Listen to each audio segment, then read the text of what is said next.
busy here. You try and be patient, but your patience runs out pretty fast. Yeah, always. It really does. See, weaving those cars back and forth, trying to get these tires cold, do not adhere to the racetrack as well as they do when they're warm. That's why they're weaving the cars back and forth.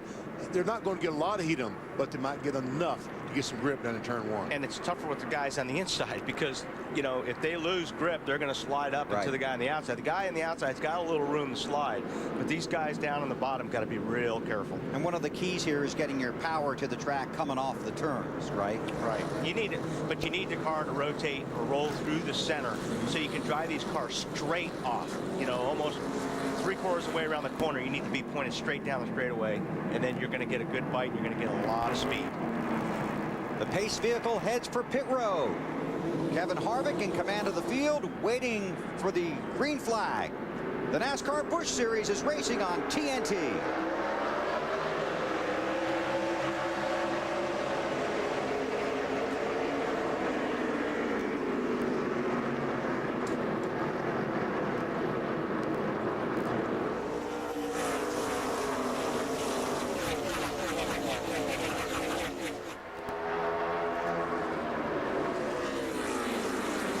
Johnny Sauter is taking, oh, he almost gets in the side of Harvick up in the corner. Just what we were talking about, yeah. Slid up there, saved it. Harvick leads the first lap.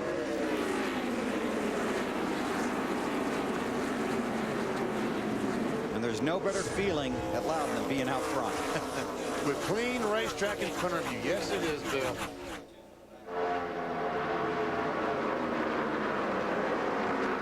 Clint Boyd in the 2 car on the inside of 18 of J.J. Yaley.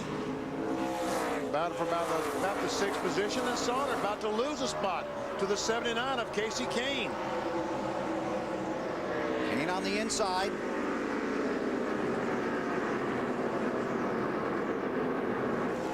For the position.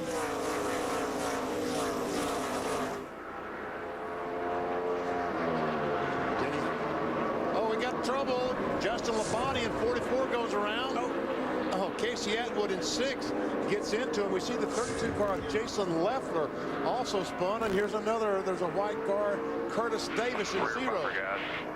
Well, I've been watching that for a while. While this stuff was going up front, I was hitting you guys because they were 3-4 abreast getting into the corners on those first few laps.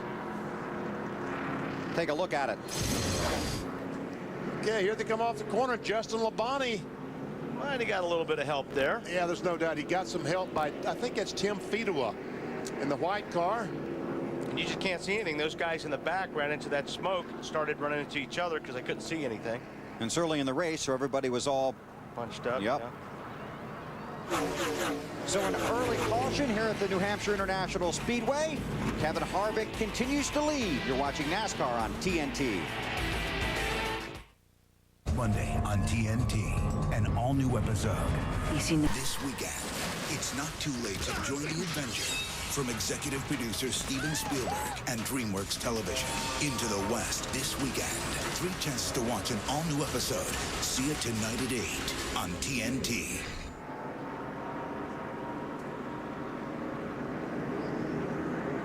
Still under caution here at the New Hampshire International Speedway. Kevin Harvick leads. Multi-car incident bringing out the caution. Here's a look at our Wendy's race menu. We're here in New Hampshire today and right back here tomorrow for NASCAR Nextel Cup Racing presented by Subway. Begins with the Bank of America countdown to green at 1:30 Eastern Time. The 12 car of Timmy Fedewa has been moved to the rear of the field for over-aggressive driving. Yeah, so much for patience, right? We talked about that, didn't we? What, 3 laps? We saw him get in the back of the 44 car off turn 2. There he is, going to the end of the field. Talk about losing track position. He was running 20th. Marty, what's up? Well, BP, for the reason Timmy Fedewa is moving to the back of the field, which they are arguing, as you would imagine, over the radio, is because of something Tim said on the radio. NASCAR officials caught that, didn't like it, and so they moved him to the back of the field. So it could be over-aggressive speaking. Yes. Correct. I guess that's what it is there, Wally. Good guess. Green flag.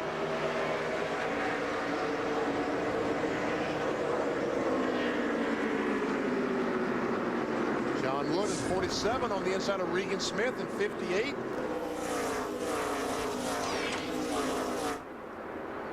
Casey Kane in the 79 behind the 21 of Harvick down the backstretch. Cars drift up just a little bit there. Then you try and set yourself. Yeah, Kane's car looked like it slid up a little bit more than Harvick's, but boy, he got that thing turned and got on the gas early and got off of turn 4 really good. See, he's running a little bit higher line too, it looks like. He's certainly going in a little bit higher. In the middle of the corner, they might be about the same spot, but he's definitely going in a little bit higher. Matt? Bill, right after the caution came out, Casey Kane radioed to his team and said, this car is really good. A little free at entry, so you know it's going to be good now and especially later. Matt, Johnny Sauter started second, but quickly lost that position to Casey Kane. Now he's getting challenges from the 20 of Hamlin, who goes inside of the 90 of Sadler. What's the problem? He came on the radio and said, guys, this thing is so loose. What did you do to it? Crew Chief Joe Shear said nothing, but it might be tire pressure, just a little bit low. The back end wants to swing around real fast, Alan. Hey, Bill, Denny, and Wally, I want you to take a look at the left front corner of the 20 car for Denny Hamlin for Joe Gibbs. He thinks he damaged the left front fender a little bit in the opening couple of laps in that heavy traffic. He's trying to take a spot from Elliott Sadler here, but they're going to take a good look at it and maybe fix it on that first pit stop. Marty. Alan, Elliott Sadler was jacked up for this race today. This car's run twice this year and finished second both times. He got out of the car after qualifying, told me we're going to be really good in the race so far. Very happy with the chassis on the 90 car. He does have a little bit of damage on the left front, and boy, every little bit helps here at this place. A lot of it is mechanical, but if you can get anything on downforce here, it's important. We see the damage on the left front there. After all, these cars will be traveling 140, 50 miles per hour down the straightaway, so obviously that much speed. Caution flag is out. We got a crash off turn 4. Justin Labonte is in it. And Jeff Fuller in the 7 car. It's burning off some fuel there. We're going to have to do something big time to this car because it is heavily damaged. How about a front clip? That's Jeff Fuller.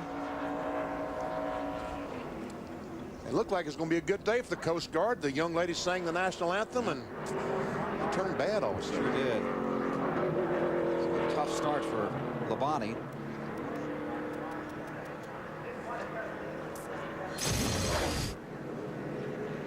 Somewhere there we see the 7 car. He gets tagged by the 32 car of Jason Leffler. He almost saves it. Yeah, no, he had it saved. If he wouldn't have got hit again, he would have saved it. And Justin Labonte had nowhere to go. Wrong place at the wrong time. Oh, They never hit soft, do they? no, they don't. Yeah, I mean, the 7 caught it, and then he just got drilled again, and that was it. I see he made a little bit of contact with the 14 car of David Strimmy as Strimmy drove by. So our second caution flag still early here in New Hampshire. Kevin Harvick continues to lead Casey Kane and Johnny Sauter. An elite task force. I was a fugitive profiler with Naval. Under red here at the New Hampshire International Speedway. Now the reason, let's take a look at the video, is Justin Labonte. Now you're not really quite sure what happened, so let's do a replay and you can walk us through it. Well, I was running there on the inside, and the 32 just got in the back of the 7, and looks like he hit him once, and then he hit him again, and finally got him sideways, and we didn't have nowhere to go. Went right in the barrels. And a second angle here, as you can see, the contact begins, and Justin really has nowhere to go. Tough day for you. 2 incidents. Yeah, and about 15 laps. It's not very good. I hate it for the Coast Guard guys. We had a good car. We had a decent qualifying effort. Just a little too loose at the start there, trying to hold on to it and get an early caution and come work and tighten it up a little bit. But this wasn't meant to be. There's nowhere to go the second wreck. Just nothing I could really do. An early exit for Justin Labonte. Bill? Thank you, Matt. As Matt mentioned, we are under the red flag. They're fixing that tire barrier that protects the edge of the pit wall along the pit straight here on the front stretch. That's a good thing. You want those barrels.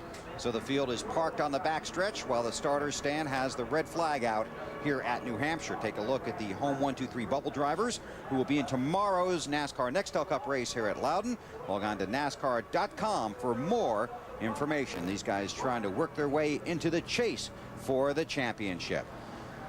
So a couple of caution flags, now the red flag. When we come back, we'll hope to put out the green flag for NASCAR Busch Series racing in Loudon. Sunday is race day. That's why Force. I was a fugitive profiler with Naval Intelligence. With one goal. I can't see him. Hunt down LA's most dangerous criminals. Next loud noise you hear is me. Wanted. Every Sunday night at 10. Only on TNT.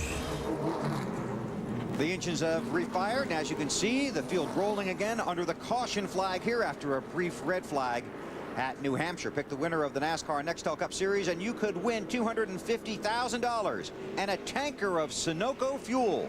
Race to Sunoco for details. Let's check in with Matt Yoakum. Jeff Fuller has walked out of the infield care center. Now, you're not exactly sure what happened. We're going to try to roll the video so you can walk us through this as well. We've already talked to Justin Labonte. See yourself. We're right in the middle of the 3 there. I get a tap right from that guy right there in the orange. The 32 turns me down. Thought we had it saved right here.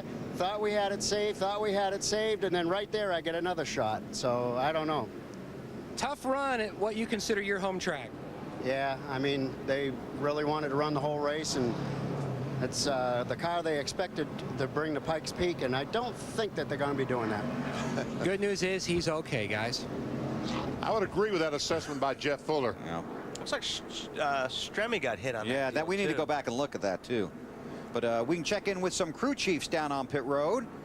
Start with Alan. All right, I'm with the leaders crew chief Kevin Harvick. Ricky, talk me through strategy on this race today. 200 laps, how long can you go on fuel, and what are you thinking as far as your pit stop strategy? Well, on the first one, it'll probably go about 80 laps, and obviously this place is hard to pass, so track position means an awful lot.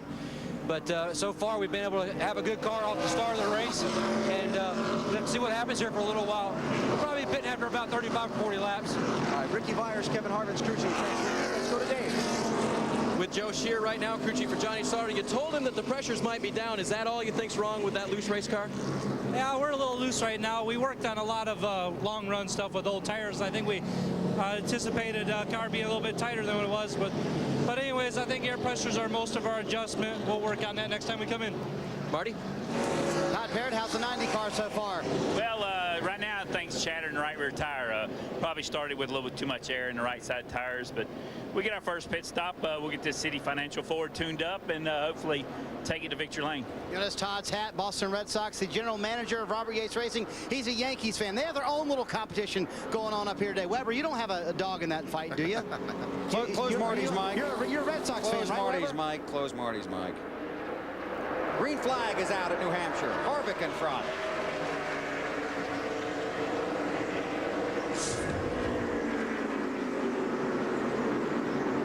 And we will have to keep an eye on Stremme's car because he definitely got a piece of that wreck coming off the fourth. He got hit right around the right rear, probably right in front of the right rear tire. Don't know if it got into the tire or wheel, but pretty good shot. Well, he made a pit stop, and the crew checked over that right rear on the 14 car of Stremme.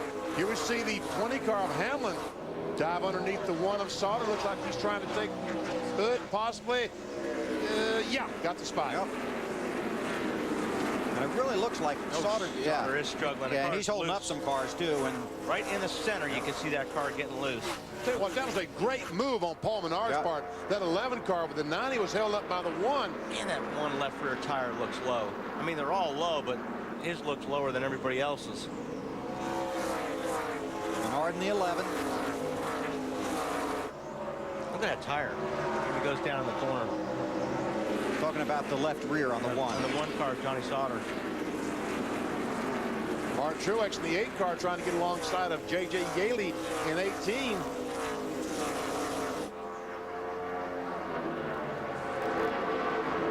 Truex loves this place, doesn't he?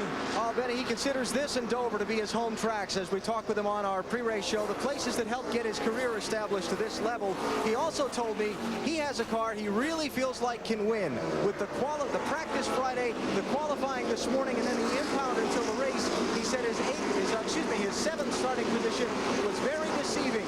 He expects that he could possibly pick up win number 5 this year today. Looks pretty good, Alan. The car, you know, it doesn't look like it's sliding up into the middle of the racetrack like a lot of these other guys are. It looks like he can stay down on the bottom, which is good here. Well, I tell you what, Sauter is struggling so badly in the middle of the corner. The 90 car, Elliott Sadler, just drove by him as he was trying to get the car righted and headed in the other direction. Marty. Well, we talked about the damage earlier for David Strimmy. I just talked to the crew chief, Randy Cox. He said it's really not that much of a concern to him. They have stopped twice, took fuel only on those stops, made a chassis adjustment. Remember, they had to start, well, actually didn't start in the back. They're in a backup car from the wreck that they had in practice earlier. David told me the first laps in that car were qualifying. He said they've had their hands full this weekend. They've got a pretty good handle on it, trying to get back to the front now. And getting back to Johnny Sauter, even as poorly as his car seems to be handling, it's still difficult to get around it. Yes. There's the 8 around him.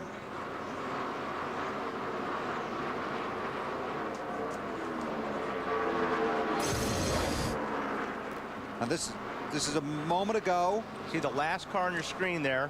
He's going to pop the wall coming out of 4. Hard. That was Boston Reed in the Lowe's Chevrolet, and he hit that wall very firmly. And here's what it feels like. Listen to it. Oh. Dave, that's not a very good sound, is it? No, it isn't, but the good sound for him today is the sound of the voice in his ear. It's Jerry Nadeau on top of the on top of spotting today for Boston Reed, a guy who's raced here a lot. And so he's trying to calmly talk him back into the race now that he's tapped the wall. They said, get your breath and then talk to us. And Reed talked about the condition of the car, talked to him about, and then Jerry talked to him about getting back in your rhythm. I talked to Jerry Nadeau this morning and said this is the first racetrack that he's been back since he was injured in the crash at Richmond. Was it 2 years ago? First time he's been back to the racetrack as an active participant. He is a spotter for Boston Reed today. We saw him in the garage this morning right when he walked in. First thing. Sure did. It's good to see him. Oh, here comes that 8 car. Yep. But Menard started 14th. He's up to 5th. Good run for him.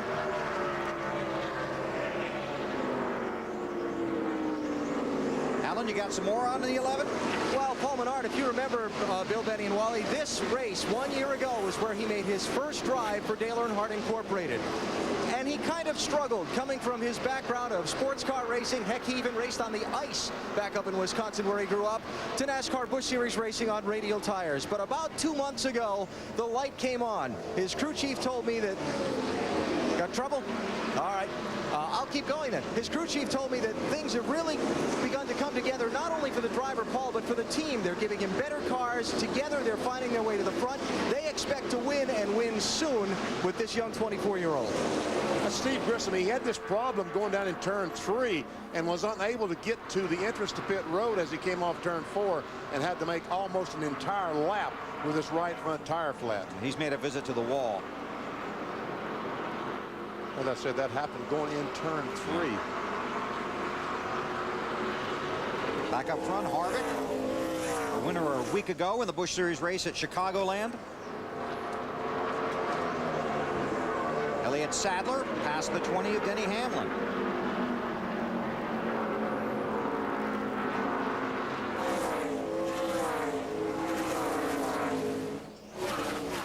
Harvick strong once again. He leads Casey Kane and Elliott Sadler. When we come back to New Hampshire, we will take you through the field. Every July.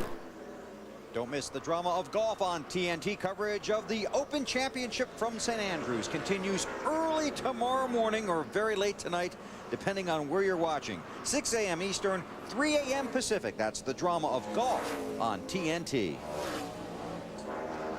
Tell you what, Kevin Harvick is just not letting them catch up.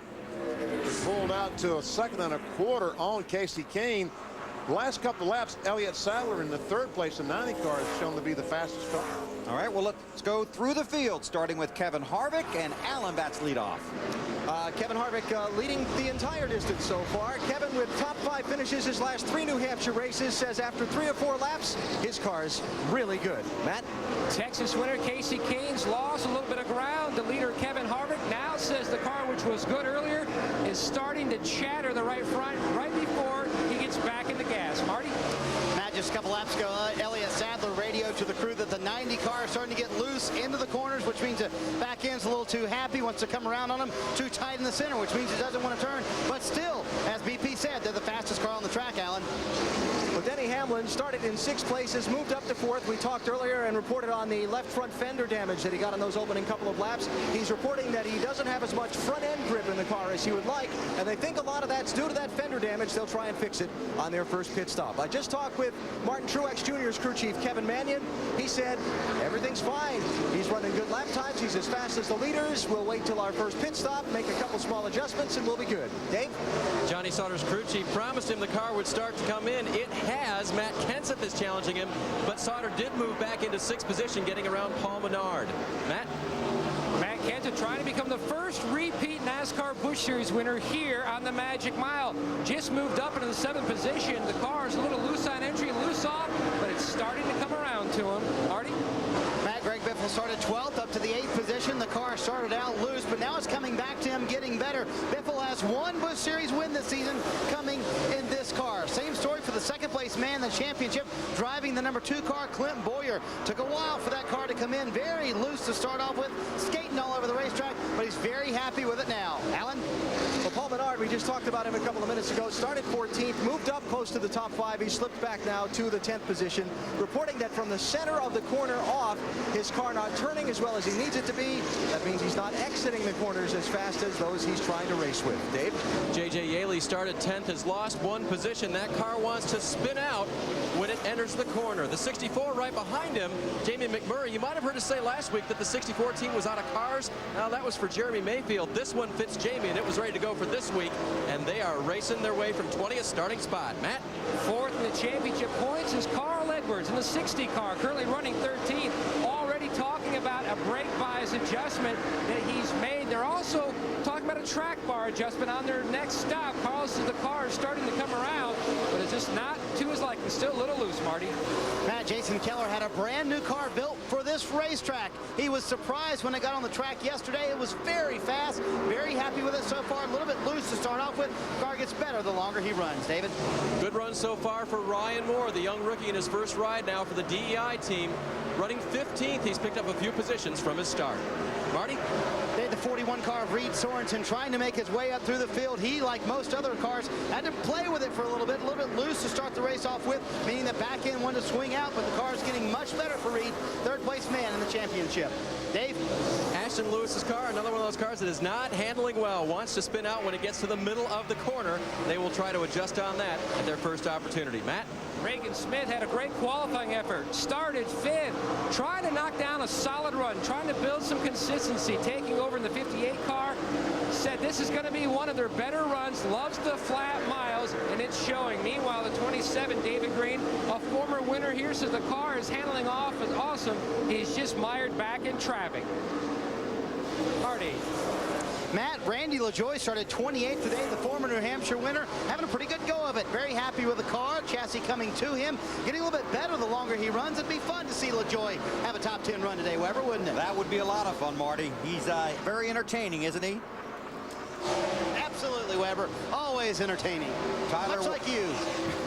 Those are the top 20 after 42 laps. Tyler Walker, Tim Fedewa, John Wood, Jeff Green, and Stacy Compton round out the top 25.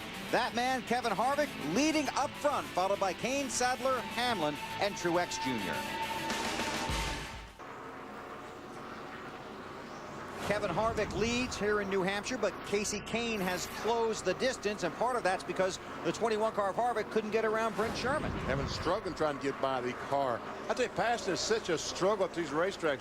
Just a few laps ago, we saw Elliott Sadler, the 60 car on the inside, almost made contact. There he is. I'll tell you what I'm talking about. Elliott Sadler's going on the inside of Jamie McMurray. Carl Edwards. Carl Edwards, you yes. big dummy. I'm sorry. Anyway, Carl Edwards, yes. And Jason Keller, 35, almost gets in the back of it. But no harm, no foul. They continue on. And Carl Edwards trying to chase down the 18 of J.J. Yaley.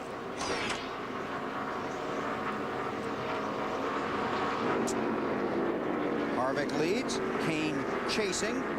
Time for the Aqua Velva trivia question. Who was the last driver to win New Hampshire's Busch Series race and then the Busch Series championship in the same year?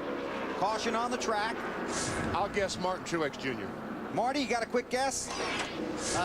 Quick guess on that one. Who are we just talking about? Well, it's a lot of fun. Really, Randy? Randy LaJoy. There you go. Wow. Good one, Weber. Won it in '96 and repeated as the champion the following year. Scott Lagacy has Baxter in the fence. I think there's more to that story. He looked like he was a little angry, didn't he? He did. I don't know if he's angry at himself or someone else. Might be someone else. Because to get in that position, sometimes you need help. Yeah. But it's not hard to get in that position by yourself. No, that's true.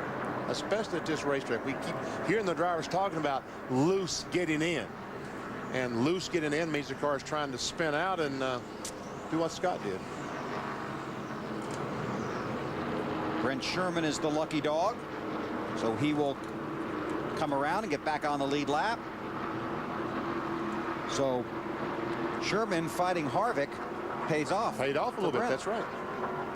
Okay, we're 50 in. You coming in? You bet. I guarantee you. All coming in, making those adjustments. And here's something we're going to talk about today and a lot tomorrow in the Nextel Cup race. This is a very tight pit road. The stall's not really that big. There's a retaining wall. A lot of traffic, not much space. Matt. Back in 2003, Jimmy Johnson dominated the Cup races from this very pit stall where Casey Kane's pitting the car. Going to make a track bar adjustment to try to free the car up. Marty? Matt Elliott, Sadler, middle of the screen, said, man, I just cannot get this car to turn in the middle of the corner. That's a common complaint in New Hampshire. Too tight. One round of wedge in the right rear. Dave? Bottom of your screen, Johnny Sauter. Here's the trick. Don't over adjust. The car went to the exact opposite extreme that it started with. So air pressure adjustments only for the one team. They're on the left side. Alan? Kevin Harvick, the race leader, into the very first stall in the turn one end of pit road. Track bar and air pressure adjustments. And a very good stop by his crew. He's going to get out first. Boy, not by much. No kidding. So Harvick wins the race off of pit road. Under caution in New Hampshire. You're watching NASCAR on TNT. NASCAR Busch Series Racing from New Hampshire is brought to you by Aqua Velva. Keep your face toned and fit. There's something about an Aqua Velva man. By Home 123, the official mortgage company of NASCAR. Enter the Home 123 Pay Off Your Mortgage sweepstakes today at home123.com. By new Reese's Big Cup. And by Applebee's Neighborhood Grill and Bar. Eating good in the neighborhood, Applebee's. The crowd at New Hampshire enjoying a sunny 78-degree day here in Loudon. Under caution, 53 laps completed. This is Greg Biffle on pit road a moment ago being held by the NASCAR official. Let's go inside the pit window and show you why NASCAR is holding the 66 car. Here he is. He's coming down pit road to make a pit stop.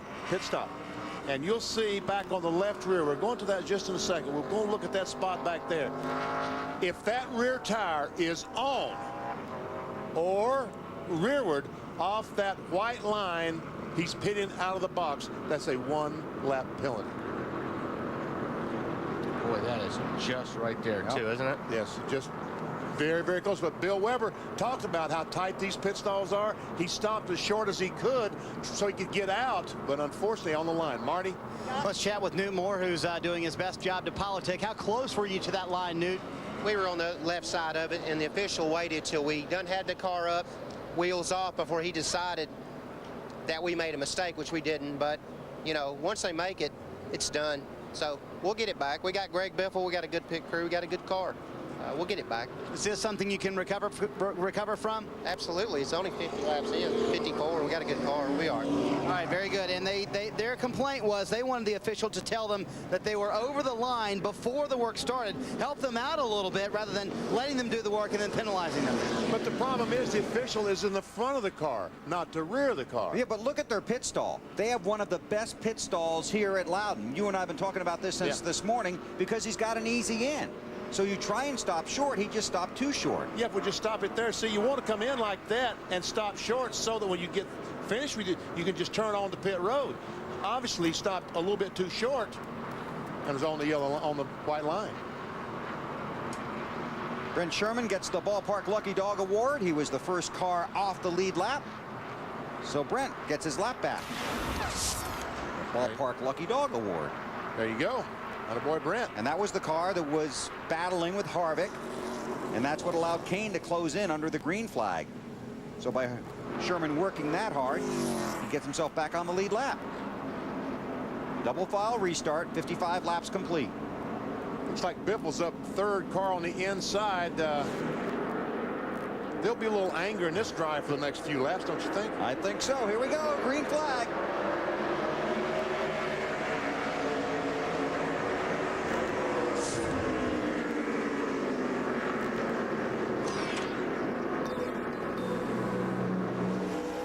Harvick and Kane trying to get away.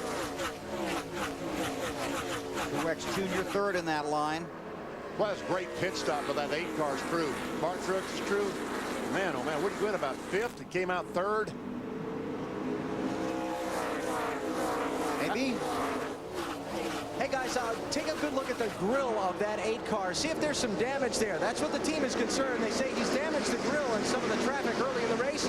And on this very warm day here in New England, they are hoping that doesn't come back to haunt them. Yeah, it looks like he's knocked it in just a little bit, but hard to say how much damage what kind of trouble he could be in, but it doesn't look that bad to me, Alan. The car looks awfully fast. It's not hurting it right now, but temperature-wise, I think is what they're worried about. Scott Lagasse treated and released from the infield care center.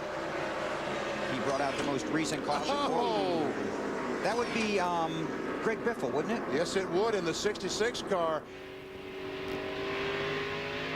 And here we see Clint Boyer in the 2 trying his best to get by the lap car of Boston Reed in the 5. That's Biffle in the 66, the Duraflame machine. Marty, how's the Biff? He hadn't said a whole lot, Bill. Caution's out.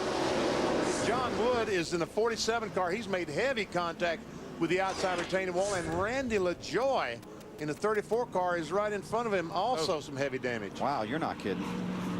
He got both ends. So Randy will not be going to... Right front damage, towed way out. Right front towed way out. See if we can see what happened. Remember, see LaJoy coming in the corner on the inside of... Oh, he just loses control, and up the racetrack he goes right in front of John Wood.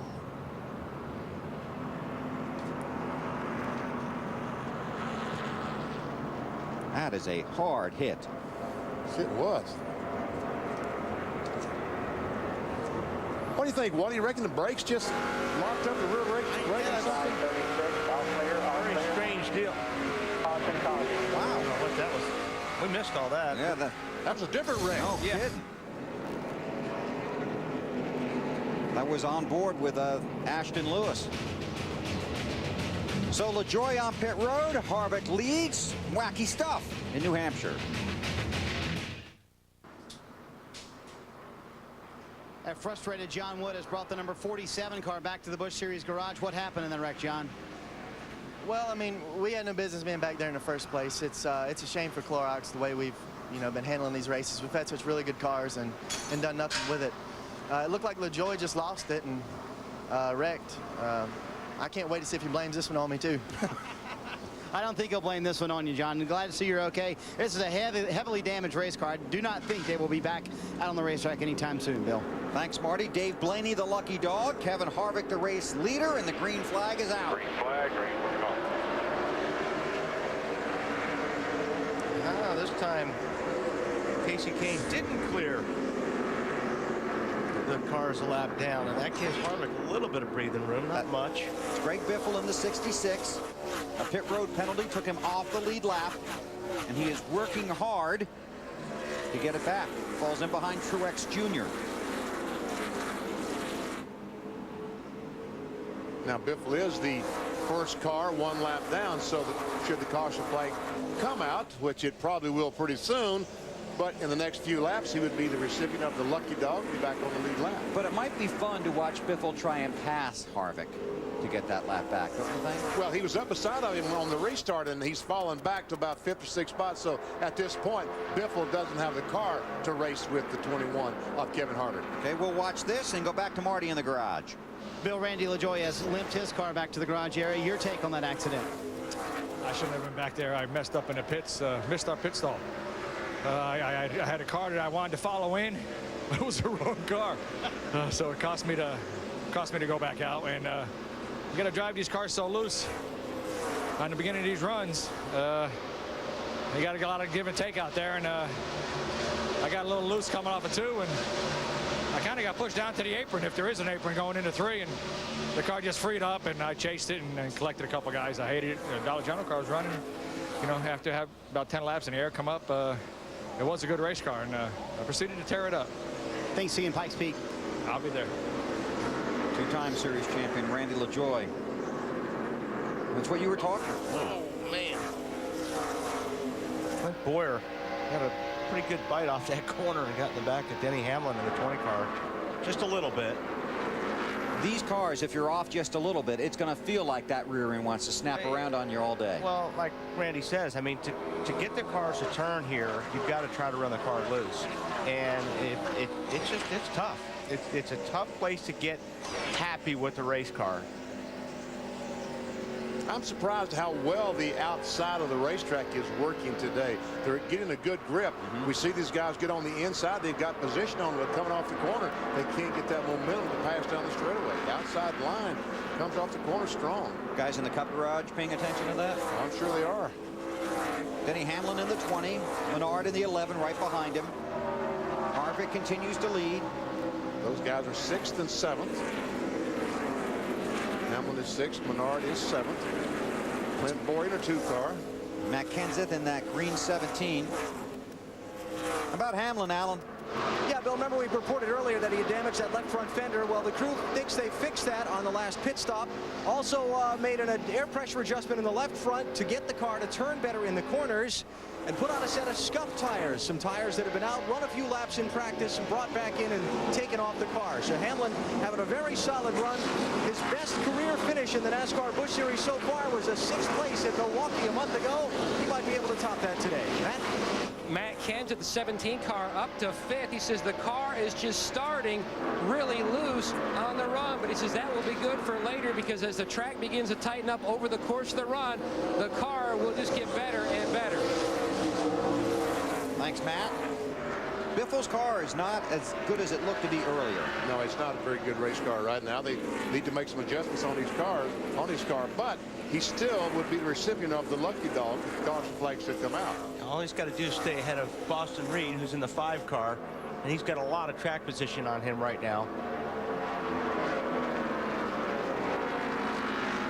Biffle was hit for a penalty on pit road for pitting outside of the box. A very tight call.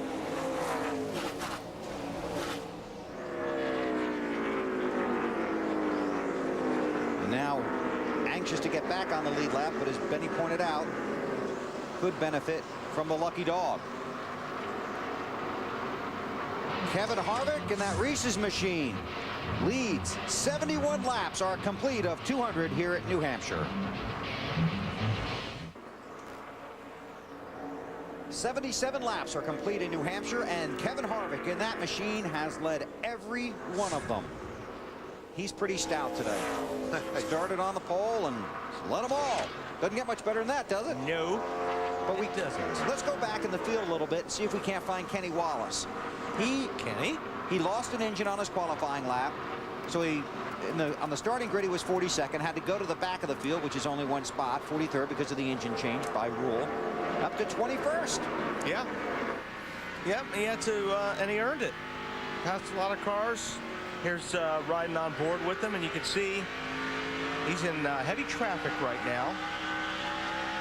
Tony Raines right in front of BP making a move. It's Tony Raines trying to go by Jeff Green. Raines in the yellow 33 and Jeff Green in the red 4. And Kenny says, well, since the door's open, I think I'll just go on in. I'll try. Please try, yes. Alan, how about that 22 car? Well, Bill, Kenny's got a lot of motivation. First of all, the natural desire to win that any race driver has, but also notice the quarter panels on that race car. There's nothing on them. Yeah, his sponsor ran into some difficulties in their business and had to terminate their agreement with the race team, or mutually the team terminated the agreement with the sponsor is really how it came down. Kenny wants to find some sponsorship. I talked with him this morning. He said, you know the best way to find a sponsor? Run up front. We're trying to win this championship. We won't let this set us back. He's doing awfully well today. And Alan, he's been pretty upbeat about that sponsorship parting. He knows it wasn't anything they could do anything about at this time, and they're trying to make the best of it. Well, you know, Kenny's been around the block in this racing business for a couple of years. He's made a couple laps. He understands that businesses have problems just like race teams do. In this case, the sponsor that had been with him for 4 years. He said, I'm very thankful for all they've done for my career. Now we have to just find somebody else and make it fit. And think about Kenny. Kenny's, like Alan said, he's been around a long time. He's been the peaks and valleys, probably as much, if not more, than any other driver in this garage area. So, I mean, you know, Kenny understands how the business works, and he doesn't quit. He doesn't give up.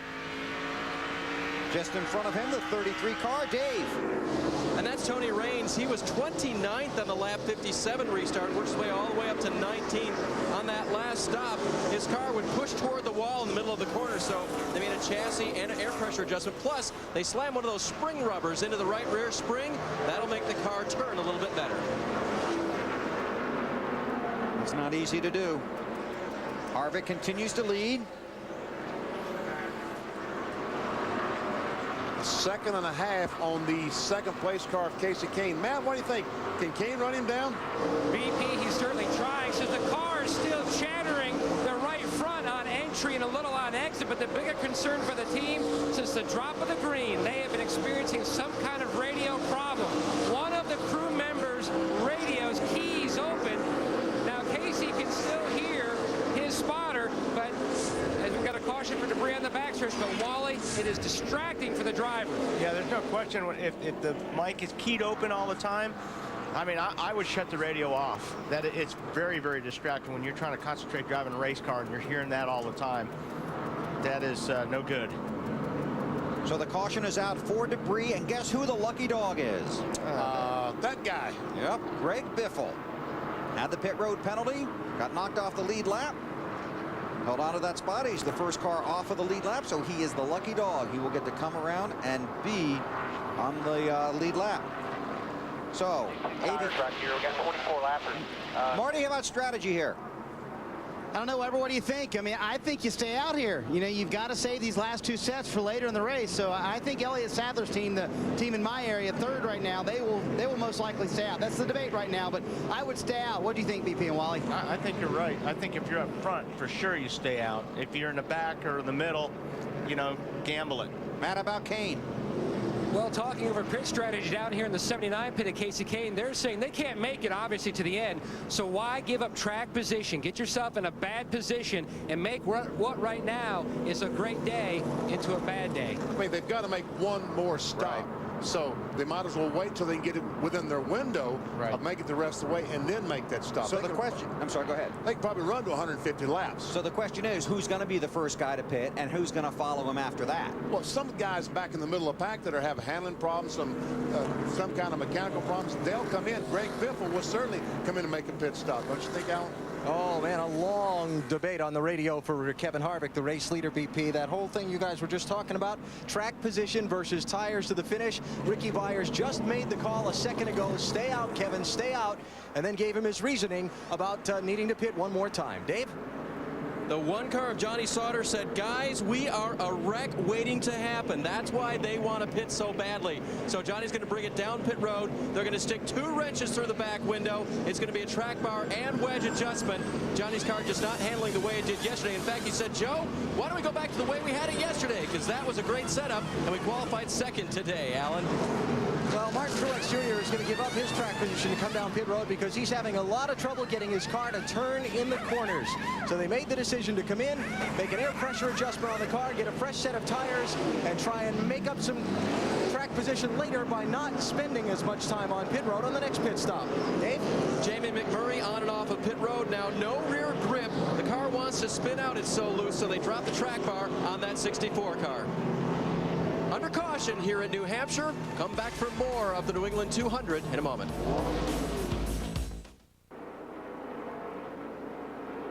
Green flag is out at New Hampshire. Kevin Harvick continues to lead. Reed Sorensen in 12th. The highest running car that just pitted. Reed took 2 tires. Some guys took 2, some took 4. Oh, Casey Kane, that 79 is trying it on the outside. Trying to get him right on the start. Harvick's led every lap so far. Okay, Casey's been good, high in 3 and 4, so he may just pull this off down here. Look at this on the outside. Wow. That was strong. That was strong. Casey Kane, I am impressed. Matt, they've been working on that radio issue down there. Can you help us out with that? They basically have turned off every crew member's radio except for the crew chief, the spotter, who is Cole Kane, his cousin, and also they've kept the radio on, obviously, inside the car, but Casey has turned the radio on and off in the car to see if that may be the problem as well. Basically, the problem is fixed right now, but they will turn them all back on when they get ready to make their final stop. Casey Kane to the front. 8 of the top 15 cars pitted under that last caution. Now we see the 21 car of Harvick is back behind the 79 and starts to pick up that arrow push we talked about last week and makes it more difficult. And as a matter of fact, it looks like Casey Kane is pulling away from Harvick a little bit. So Harvick's driving a totally different race car right now than he had when he was in front. Right. I agree. I bet he doesn't like this one as much. No, this one does not quite as good as that one that was in front. Elliott Sadler runs 3rd. Kenseth in 4th. Denny Hamlin in 5th. There's Kenseth in this green and white 17 machine. We're going to keep our eye up on Truex. He's in 11th now, but he's got new tires. And he's the leader in the championship standings. That car pulls up pretty good, but can't seem to get by. The top 4 guys from the Nextel Cup Series. Drop back a little bit. Alan, what do you got for us? Well, I was just listening to Kevin Harvick on his radio after Casey Kane went by him, Bill. I'm sure Benny and Wally can relate to this. About a lap later, he keyed his microphone and he called out to his crew, well, where did that come from? Talking about Casey Kane. Yeah. I'm expecting that. I was wondering the same thing on the outside. Who would ever thought to try it on the outside other than Michael Waltrip or Casey Kane? But Casey's one of those guys, yeah. I mean, he likes running that high line, and we've watched him today. His car works good up there. Tell you what, we need to keep an eye, like you said, on Truex. Yeah, Truex. He is on the move. His Pro Shop car is passing about a car a lap right now. He's up to 9th, working on another one. Tyler Walker, the 38 car, loses a spot to Truex. Stanton Barrett, 36 car. Running 10th spot, a great run for Stanton Barrett today. Tell you, this would be huge for Truex, wouldn't it, Alan?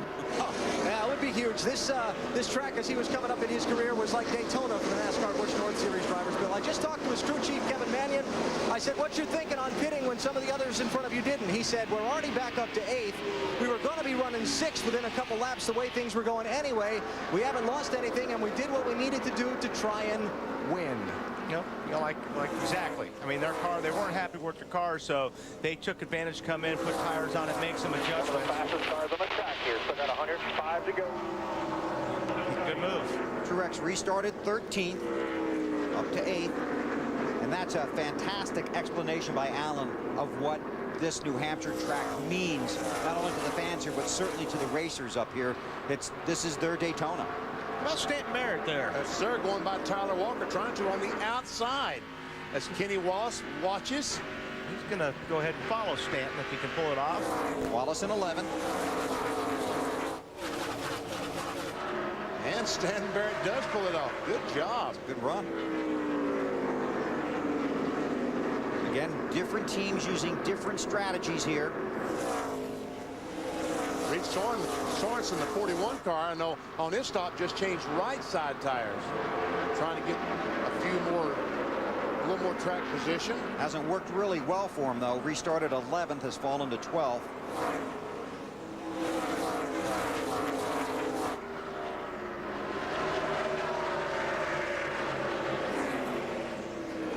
Oh, he's driving in there. Oh, he did. I'm going by you now, I think. Almost went through him. Yep. Well, that's what you have to do here. If you can't get by them and they don't let you by, you got to go through them sometimes. Marty, about the 41. Yeah, I don't know if the strategy is going to work or not, Bill. They decided for the 2 tires because they've had a pretty decent car today. They just need a little bit of position up front. So they decided on a 2-tire stop as we have a battle for the lead. Harvick trying to get it back from Casey Kane. And still trying. Kane holds on. That's going to be tough, I think, for Kevin to try to pass that car on the bottom. What do you think, Alan? Well, I just talked with his crew chief, Ricky Byers. I said, what is Kevin saying? Is everything okay? He said, everything's fine, other than where did that come from? He said, our lap times are the same as they were before the caution. We're in good shape. And his crew is cheering him on as he takes the lead. Well, he just drove right by him. Yep. I agree. He's in good shape. But meanwhile, the 90 car, Elliott Sadler, we'll have to see. Once these guys get lined up, he looks like he might be as fast as those front 2 cars. How about Elliott Sadler? Was fastest last lap, Marty. And he's doing a great job, Bill. And when Todd Parrott asked about pitting last time, caution on the racetrack, Bill. Yep. Wow. Greg Biffle is a factor in the fence. Yes, he has. One more coming, you're good now. We back straight in. Newton straight in, got some damage.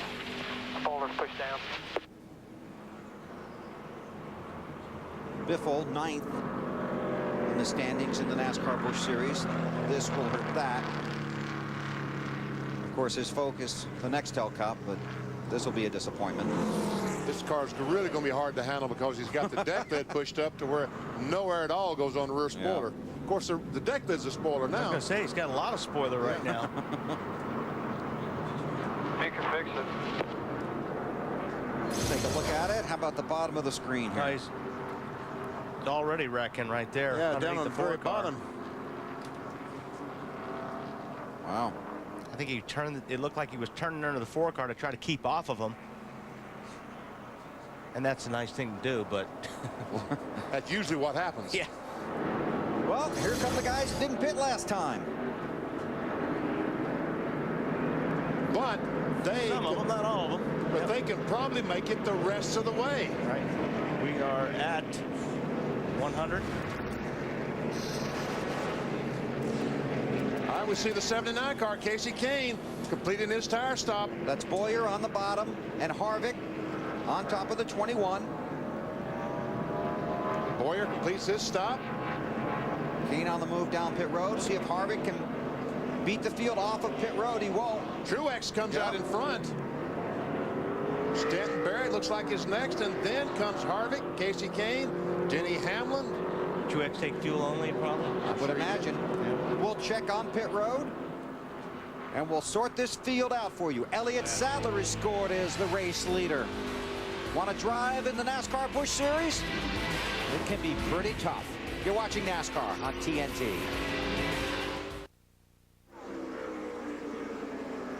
The field has just gone back to green flag racing on lap 105. Elliott Sadler is the race leader. Sadler, Kenseth, Menard, Fidua, and Edwards did not stop. And there's all kinds of strategy being played out here now. There's a lot of guys in front of that 8 car, Martin Truex, that are going to have to come in and stop. Uh-oh. Oh, he got sideways up there. David Stremme. Yep. Up there coming out of 4 against the wall. But my best guess is that Sadler, Kenseth, these guys couldn't make it the rest of the way. Right. So. And then maybe if they run another 25 or 30 laps, then pit and put fresh tires on, maybe they'll be faster for that last 60 or whatever laps. Of course, we're making stuff up as we go here. So. Well, so are some of these teams. Truex stopped again under that caution, fuel only, restarted 11th, and that's where he runs now. Take a look at the Aaron's pit summary. You see Harvick came in first, out 13th. Kane 14th. Hamlin 15th. And that's because a number of drivers did not stop. including race leader Elliott Sadler. And cars like Truex that put fuel only. So Truex has position now in front of all those cars. Hey, Alan, I think that strategy by Bono is making more sense all the time. Yeah, now there's only one little fly in that ointment, and you guys were talking about it a minute ago. What? Fuel to the finish. Can he make it? I just went and asked Kevin. He kind of got this Charlie Brownish grin across his face and said, I don't think so. And don't forget the other complication there. When you start talking fuel, guys, you got to plan for a green white checker at the end of this thing. Good point. Marty. Alan, here's the deal with Elliott Sadler, the leader of the race now. They decided not to come down pit road because their fuel window doesn't open until lap 115. The other problem playing into that is that Elliott's car is just now getting good. It's been so long, the car spent so much time being loose where he can't drive it, that when it comes in, he wants to stay on those tires. Alan? Well, the third place car is Paul Menard. He did not pit under this caution.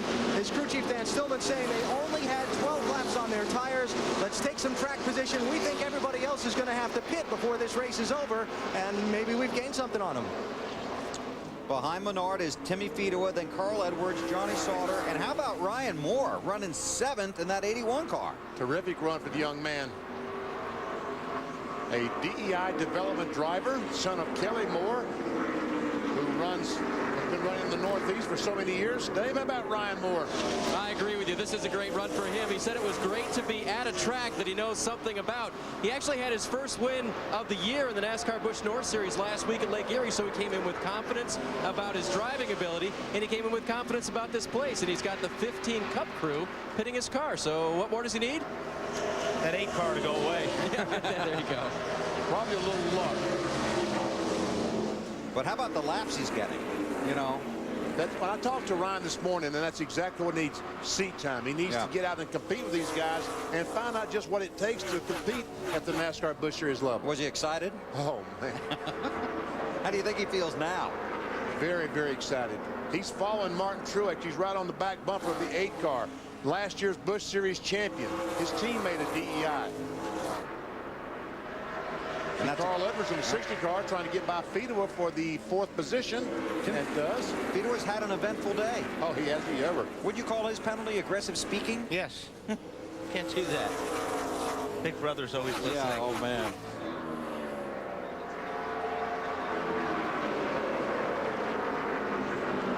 Kevin Harvick up to 10th. Marty, how about the 12? Well, Bill, after the aggressive speaking penalty, and he got in an accident on lap 58, too. They pitted on lap 105. The car's been excellent today. And remember, Timmy finished 2nd in this race last year. Loves this track, loves his car right now. And a little motivation, too, from earlier in the race, you think. I think they're going to the front today and going to stay there. Okay, there comes Harvick. Yep. He's worked his way back up to the 9th position. Alan, has he got to stop and get some fuel, or can he make it the rest of the way? Well, I just talked to his crew chief, Ricky Byers, a minute ago, VP. He feels like they're going to need to stop again. It just depends how many laps of caution they get between now and the finish. Again, Ricky pointing out to me, you got to count on that green-white checker finish, and you never know. Let's say the caution comes out on lap 198 with 2 to go. If they run 15 laps under caution trying to clean up the racetrack, you might run out of fuel. You got to figure that in and have some sort of a margin for error. Under NASCAR rules, NASCAR will make one attempt to get a green flag finish. If the caution comes out, NASCAR will go to a green flag lap, which will be the white flag, then the green flag lap, then a white flag lap, then the checkers. It's a 2-lap attempt to get a green flag finish for race fans. Even if they have to run past the prescribed distance, which today is 200 laps. So the race could be, as Alan pointed out, 215 or 210 laps. I tell you, Harvick's car is good in traffic, too. Oh, yeah. Kevin Harvick, I think, has the class of the field today, but, you know, class of the field doesn't always win because things happen along the way. Alan? Unfortunately, Benny, Kevin Harvick has experience here in New Hampshire with having a car that's the class of the field and doesn't win. 2001 in this 200-lap race, he led 165 laps, finished 2nd. 2003, this race, 200 laps, he led 152 laps, finished 2nd. There's a pattern here. I see it developing. He's led 90 laps today, but currently runs in the 8th position. Up front, Elliott Sadler. He's led 16 laps, but he's going to need a pit stop pretty soon. Some interesting strategy playing out here in New Hampshire. We'll be right back on TNT. Every July, there are those that want... Under caution for debris in New Hampshire. Pit stops underway. Matt Kenseth already in Hip Pit Road in the 2nd position, making a chassis adjustment. They now can go all the way. Marty? Elliott Sadler, top of your screen, just told the guys, I'm just now getting to where I can drive the car the way I want to. Todd Parrott told him, hey, we were about 10 green flag laps from having to come in. No changes. Alan? Here is Paul Menard, the 24-year-old from Wisconsin, pitting in search of his first NASCAR Busch Series win. They're going to go with 4 tires, make an adjustment, and send him out, Dave. About 5 laps ago, I checked with crew chief Joe Shear about the 1 car, and he told me that they were going to be short on fuel. So this stop, they simply came in and topped off the car. Once again under caution here in New Hampshire, lap 121 in the books here of 200.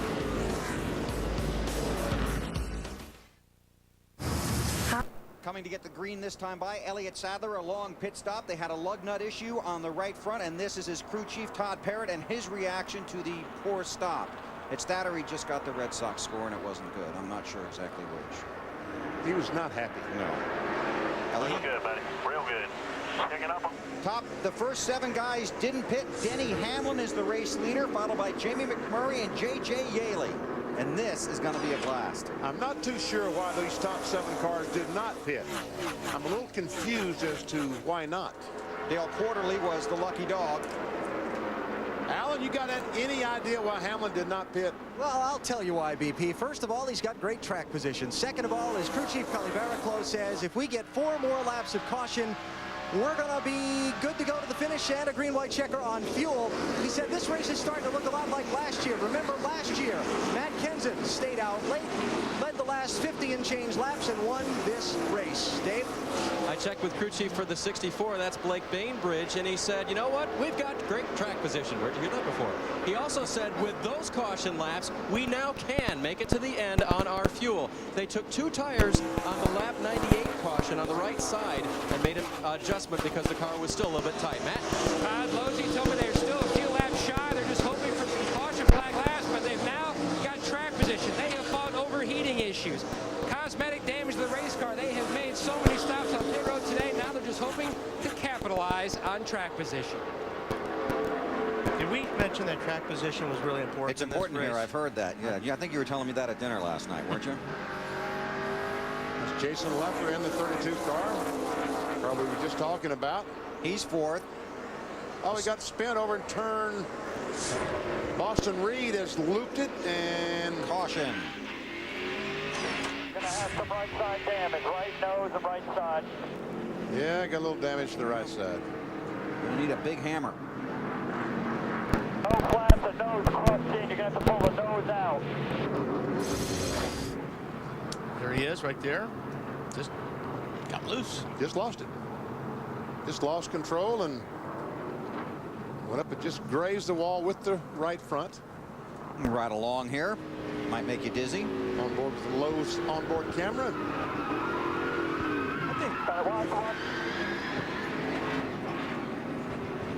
We just went around, Jim. You're all clear, all clear. It looked like it was chattering. Yeah, I thought I heard it chatter. Yeah. Okay, now we saw that Todd Parrott was upset about his team's pit stop. Here is the TNT pit window. Check out the, let's go inside. We check out the right front tire changer. This fella right here. You'll notice he puts the tire on, the carrier puts it on, Mike picks up the wrench, but guess what? He only has 4 lug nuts. 1 falls on the ground. He has to pick it up, install it, then go around to the left side. Comes around to the left side, the rear tire is already, tire's off, and he's having trouble with the left front. Man, oh man, is he upset. It's just one of those days. So Elliott Sadler came in first, went out 19th, is now 16th. And again, the top 7 guys didn't stop. You know, those guys work so hard on these pit stops, and when they make a mistake like that, you don't have to say anything to them because there's nothing you could say that would make them feel any worse. I mean, they take their pit stops very serious.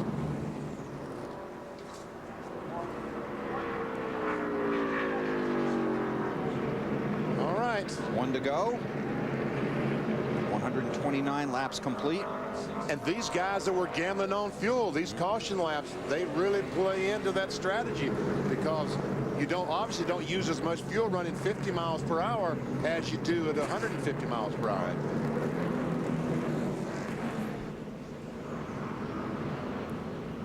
Look at all the rubber and trash. So Denny Hamlin stays out, remains the race leader. And we're going to go ahead and award him our ExxonMobil Command Performance of the race. And if that fuel holds out and this strategy pays off, that will be a Command Performance. We might award him a trophy. Exactly. And some money. And a check. Yeah. You know, Jerry Nadeau met Denny Hamlin today for the first time, and he said, you know, I raced against you online, didn't I? And I guess Hamlin does this all the time, races guys from all over the country online on the computer. Did you do that when you were racing, BP? They didn't know what computers were back then. Had to get that one in. You had a birthday this week, didn't you, big guy? Another one. Yep, congratulations. Thank goodness. Oh, here we go on the outside. Nice. Jamie McMurray. Oh, he almost pulled it off. Did he get into him? I don't think so. Did he get that? They had that damage from earlier. He's got damage on the. Yeah, he does. Left front.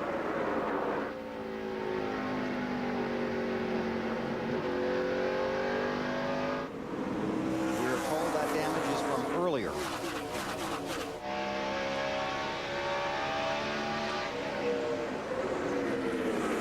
Think about that guy in third spot, J.J. Yaley. What's going on with him? Remember you were wondering why those guys stayed out earlier? Guess why the 18 stayed out? Track position, and they can make it on fuel, but that wasn't the case until this caution. Jason Radcliffe told me that they needed more laps after the last caution than they just got them. Now they can make it to the end. Running in the third position. The guys that were really fast, Harvick, Casey Kane, Martin Truex Jr., they got their work cut out for them right now. They've got a lot of traffic they've got to get through. We talked about how hard it is to pass here, even if you have a faster car. And these tires just don't seem to fall off. There's Harvick. How about the 21, Alan? Yeah, Benny and Wally, I'm sure you can relate to this. Imagine how frustrating it is, folks, for a driver out there to have a dominant car all day and then find himself looking ahead when he's behind the pace car at all these other guys ahead of him on the restart. During that last caution, Kevin Harvick, in a conversation with his crew chief, Ricky Byers, how did we get back here? Can these other guys in front of us make it? Trying to get some understanding of what the big picture in the race is so he can get a better idea of just how hard he has to push and what he has to do to try and get back to the front. Sometimes that seat isn't the best one in the house, is it, Alan? Yeah, well, just imagine when you're in there inside that helmet, wrapped in all the headrests and the seat belts and all that, trying to have a grip on what the overall picture of the race is. Yeah, it's got to be frustrating, huh? When you're sitting there, Allie, what you want to hear as a driver from your crew chief is, oh, they all have to stop. You know, they all have to come in, but that's not the case. And I tell you what, look at this. Harvick is passed on the racetrack by Truex in the 8 car. He's going to get up on the wheel now. Not that he wasn't before. Did you hear the air going down the balloon? The 5 car of Boston Reed pushed to the garage. So Truex and Harvick battle back in the pack. Denny Hamlin has not had a top 5 finish in his 20 races. He's looking for a win. Through the field next. Monday on TNT. Someone killed her? Did you know that your daughter put ads for... Tomorrow on TNT, Dale Earnhardt Jr. looks to make it 2 in a row off the win at Chicagoland. It's NASCAR Nextel Cup Racing from Loudon, presented by Subway. Coverage beginning at 1:30 Eastern Time with the Bank of America countdown to green. Denny Hamlin continues to lead. That is McMurray, Yaley, Leffler, and Kenny Wallace up to 5th. Let's go through the field. Alan, take it away. All right, well, let's start with this young man from Chesterfield, Virginia, which is just outside of Richmond. Denny Hamlin, former NASCAR local racer in the Virginia area, the Capital District. He's out front trying to pull off his first NASCAR NASCAR Busch Series win. His crew chief, Cully Barraclough, thinking they're good to the finish on fuel, just encouraging his driver. Remember, you got what you're going to have till the checkered flag, Dave. Jamie McMurray knows he made contact with the 20. His crew chief knows they made contact with the 20, but they haven't talked about it. They have seen a little fall off in their lap times, the car pushing just a little bit. The 18 car of J.J. Yaley is right. On the lap 98 caution, they made a chassis adjustment and air pressure adjustment to fix that car pushing toward the wall. It is a lot better, Matt. Jason Leffler, who finished third here 1 year ago, stayed out. They were right at it as far as making it on fuel. Very close. Alan, how's the 22 of Wallace? Well, Kenny Wallace is having a fine day. Remember, he started last after an engine problem in qualifying. Did not pit under that last caution. He's hanging on to 5th position. Kenny is a former winner here, and as we've documented, in the hunt for this championship, trying to stay in contact. Matt? Now, Carl Edwards, also in the championship hunt, entered the New Hampshire, 4th in the championship standings. And I made just a slight tug on the fender and 5 seconds of fuel, Alan. No tires. Well, Martin Truex Jr. took right side tires on that last caution flag, trying to get some track position. He is in front of Kevin Harvick, but as Matt just told you, he's got Carl Edwards in front of him as far as the class of cars that did pit under that last caution. Kevin Harvick, I just talked to his crew chief, Ricky Byers. Now that he's back in traffic, he's lost some aerodynamic pressure on that nose, the car not turning as well as he needs to pass those cars in front of him. Matt? And what a nice drive by Stanton Barrett, the guy who tries to fund his racing operation by being a stuntman. Many movies you've seen at home, having a very solid run. Now, they stayed out very close on fuel, Dave, but they're trying to hold on for a top 10 run. Ashton Lewis making his 176th start in the NASCAR Busch Series. Stayed out on the last caution. They finally got the car corrected to where it's very drivable for the 25 driver. The 1 car, Johnny Sauter, they also stayed out last time. Actually, they pitted for fuel the last time so they could make it to the end. The car handling a little better for Johnny, though he's very frustrated with the way the front end handles. Matt? Now, Casey Kane hasn't been able to keep pace with a lot of the cars. His car, 2 stops ago, they over-adjusted, made it severely loose. Now they tried to make an adjustment on the last stop. No tires, just fuel. Meanwhile, the 17 of Kenza took on 4 tires. They feel like that's going to be the game plan to go with, but he really hasn't made a lot of headway, Marty. Mired back in 13th. Matt, you can imagine the frustration of Elliott Sadler after the rough pit stop they had on pit road, saying the car is shattering now. Takes a while for it to come in, but once it does, he is very fast. Maybe out of laps, though, to get back to the front. Alan? Well, Paul Menard did pit under that last caution. They made a wedge adjustment to try and help the car turn a little bit better in the corner. They've just told him on the radio to be nice and smooth because some of those guys in front of him on older tires are going to be backing up to him. Marty? Alan, Reed Sorensen is back in the 16th position. They've had a car that's been everywhere today. Loose in, tied off right now, which means the back end wants to come around going in, and coming off the car doesn't want to turn for him. They went down 2 rounds on the track bar for the 18-year-old last time. Clint Boyers had an excellent car today, but now he too fighting that problem with being back in traffic. He said, I need more of what you gave me last time if we do get another stop. Dave? Strong run for Ryan Moore continues. They made an air pressure adjustment for a tight race car back on the lap 119 caution, but he's maintained that spot. Really hasn't moved forward. He's getting laps. That's what he needs to do as a development driver. Marty? Dave, how about this rally? We talked about it earlier for man Timmy Fedewa, who won here back in 2000. The car right now just starting to come to Tim. Very good on the longer runs. Not so good after a pit stop, but once it does come in, Tim very happy with it. David? Tony Raines piloting the Kevin Harvick owned number 33, currently running in the 20th position. They made a pit stop back on lap 119. Put a spring rubber in the right rear. Pretty big adjustment for a tight race car, and it's coming around. Thank you, guys. The last lap, Kevin Harvick was the fastest. The lap before that, Martin Truex Jr. was fastest. Truex is 7th, Harvick is 8th. Hamlin is the leader in car number 20. 149 laps now, 150 are complete here in Loudon, New Hampshire. 50 to go.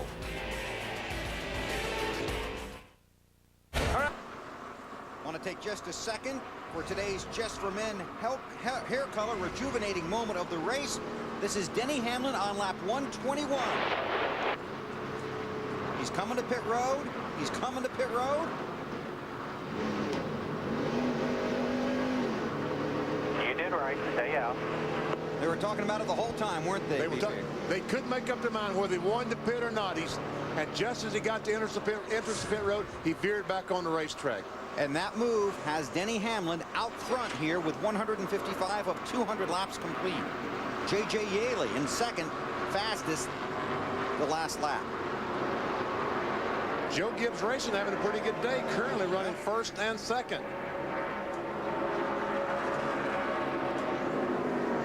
Meanwhile, Dave Blaney has taken the Wheeling car to the garage area. Here comes Carl Edwards, a 60 car, as he closes in on the 32 of Jason Leffler. That's a battle for the 4th position.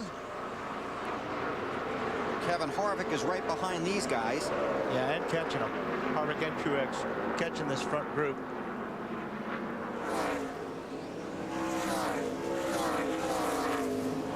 Matt, how about the latest on Edwards? Well, Carl Edwards, about 6 or 7 laps ago, asked his spotter, where is the 8 of Truex running down in turns 1 and 2?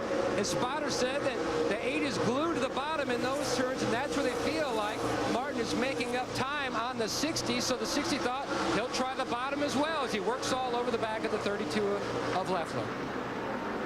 Well, did it work for the 60? It doesn't look like it. He's up to the top right now.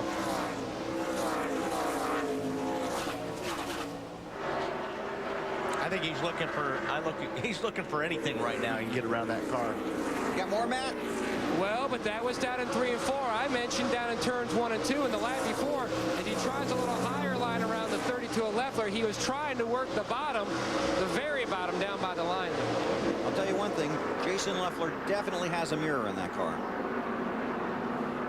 It's not going to help him here. No, it's not. Because Carl Edwards will drive by on the outside and take that spot away. Put him into 4th. He sets out after McMurray. David Strimmy has spun up in 3 and 4. Yellow is out. Yellow is out. I don't think he's hit the wall that hard. I don't think he hit it at all, did he? Yeah, looks like you're right. That's what Harvick and Truex needed to erase that 4-second gap between them and the leader. The advantage that Hamlin has, though, is that Truex and Harvick have to pass Leffler, Edwards, McMurray, and Yaley to get to him. And now it'll be a double file restart. So that'll be even more traffic. All his lap cars on the inside. I don't know how many lap cars are going to be on the inside, though. There's going to be 2 or 3. Wow. How about that? The 41 car gets a little nudge. And saved it. And Strammy just looks like he got loose in the middle of all that. There's 41, the discount tire car. And Ryan Moore on the inside.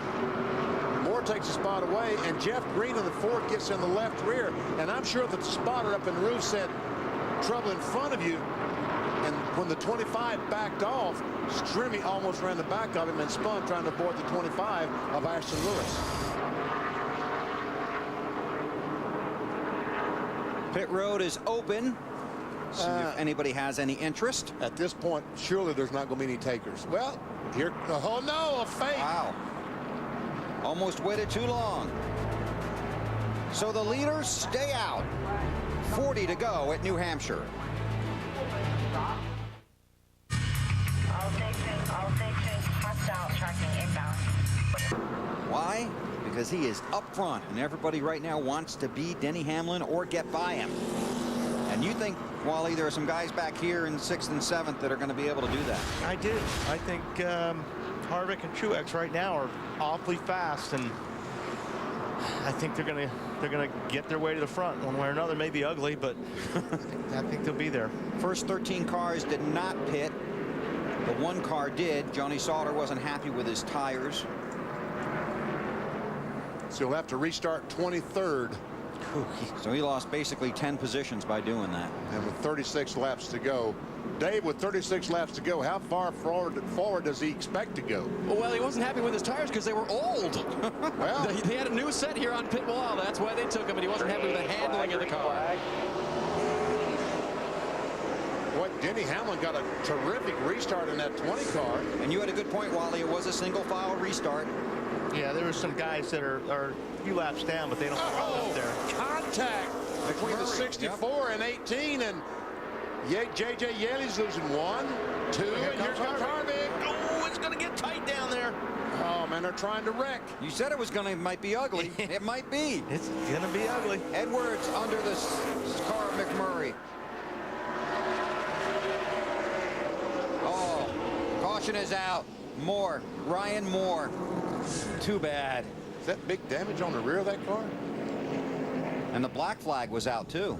Somebody. Yeah. You okay, Ryan? Yep. They were black flagging the 38. Must have done something on the restart. We'll find out. Ryan Moore has some flat tires. Casey Atwood would be the lucky dog. Again? Yep. And he was the last lap. Yep. Last caution. Yep. Might get them all back. This is our last commercial break, so we'll get it in here under caution. Come back, take you to the checkered flag in New Hampshire.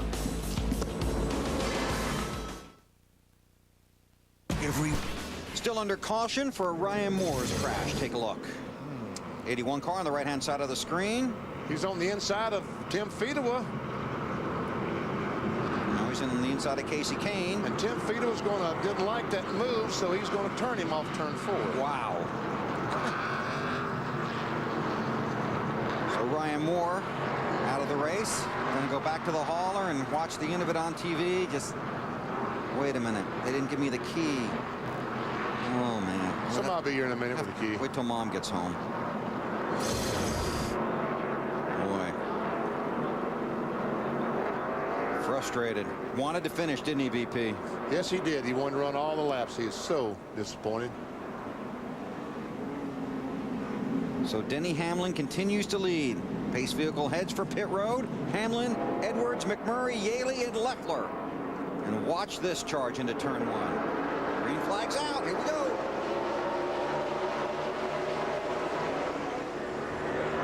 Tell you what, that 60 car, Carl Edwards, has not been a slouch. Leffler's taking a look. 32 car. And Harvick's taking a look at Leffler in the 21. I think Harvick's just waiting for that opportunity. Well, he's just going to drive it in. And Truex is right on the bumper of the 21. Right there. Truex inside the 21. That's not what Kevin wanted. Battle for spot, 6th spot. And give it to Truex. The crossover move by Harvick. Can't quite stick on the bottom of the racetrack, so Truex puts Harvick back another spot. Truex to 7. Check that to 6th.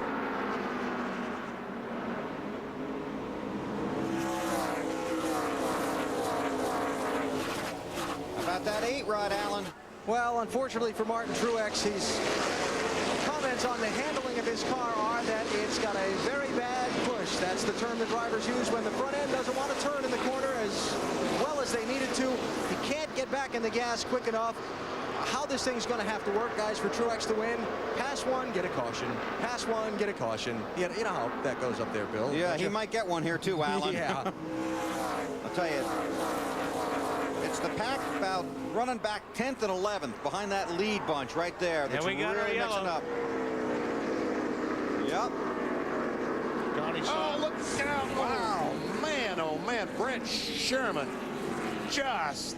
That was a close call. Yeah, or a close shave. Close shave by the 38 car, yes. And this wreck's been going on for a long time. I mean, Johnny Sauter was in the left rear of Brent Sherman and just pushed and pushed and pushed until he got him sideways and turned him around.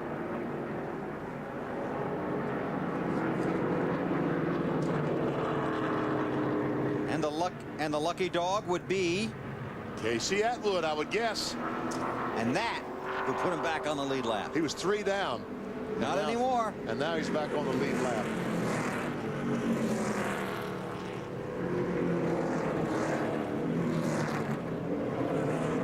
173 laps complete. Let's go back and watch it. You were watching it, weren't you? I watched the whole thing.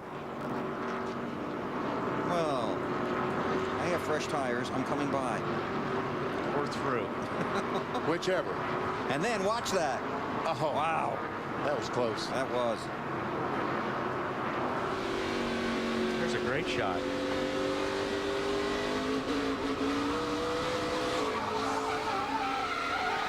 watch all these guys just miss them.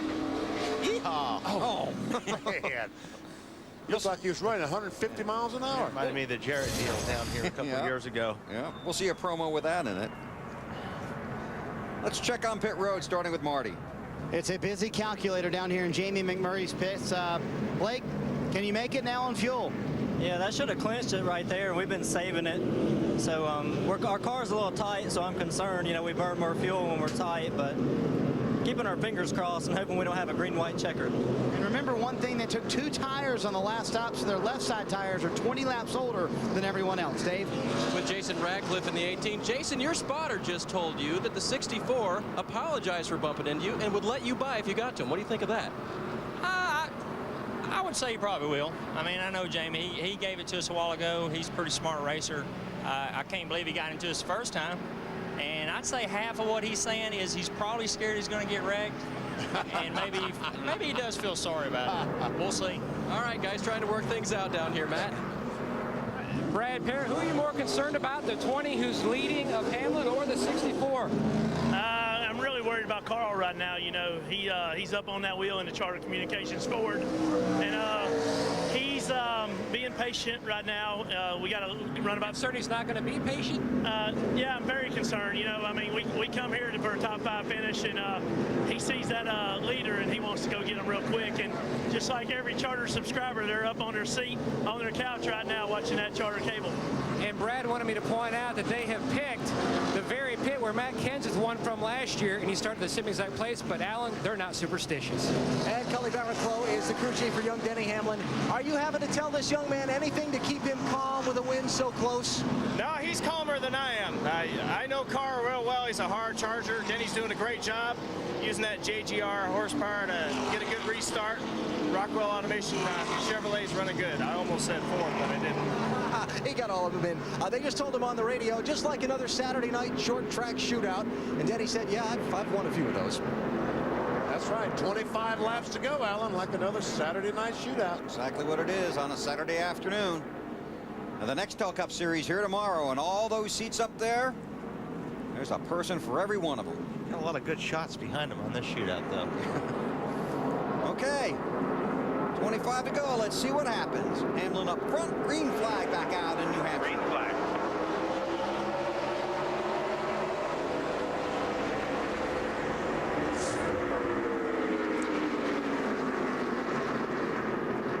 Oh, here we go. Out of the lead. Carl is trying his best to get up there. Oh, man. If they can run a lap or two, I think that the 20 car can drive away, but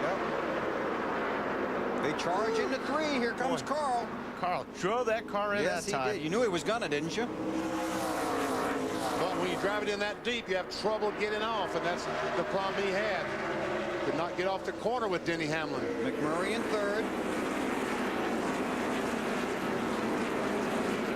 Okay, we'll stay with the leaders. Let's check in with Marty. Bill Ryan Moore back in the garage, and what an outstanding run you had today, Ryan. Was there intent on that wreck from Tim Fito's behalf, in your opinion?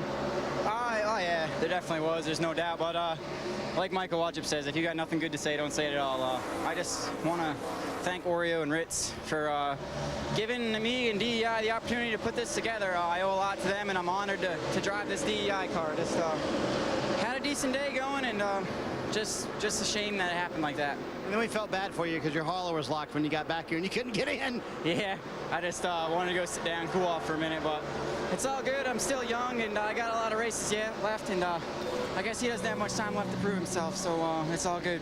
An impressive debut for this young Maine native. He'll be around for a long time to come.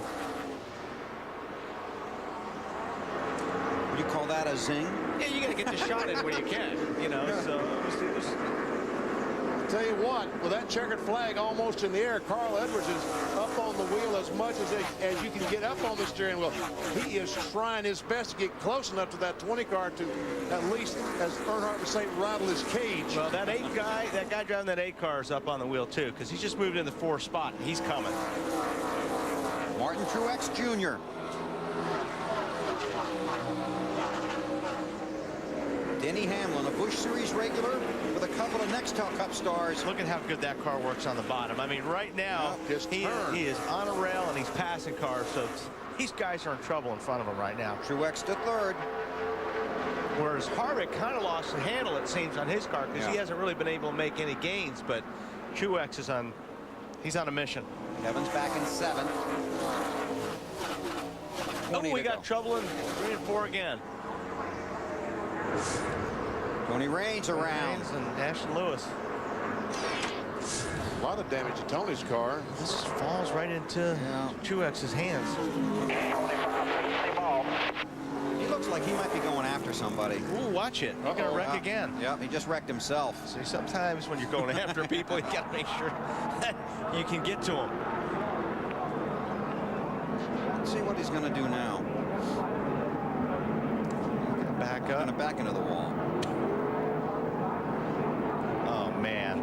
He just dropped a lot of fluid on this racetrack, and that's going to take some cleaning. Ooh, that's oil, too. Man. A lot of stuff coming out of it. Yeah, you think?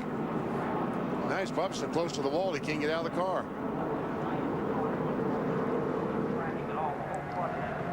Well, let's see how many laps we got left. 19 is going to take. It's going to take a bunch to clean this up. Yeah, it's going to have about a 10-lap shootout. Steve Grissom, who is 8 laps down, is the lucky dog.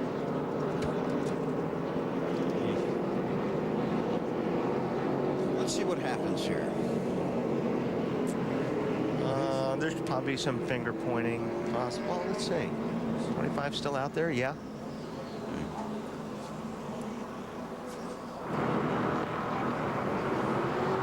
Driver and crew chief 33 to the NASCAR Hall. Off, but I ain't really sure why.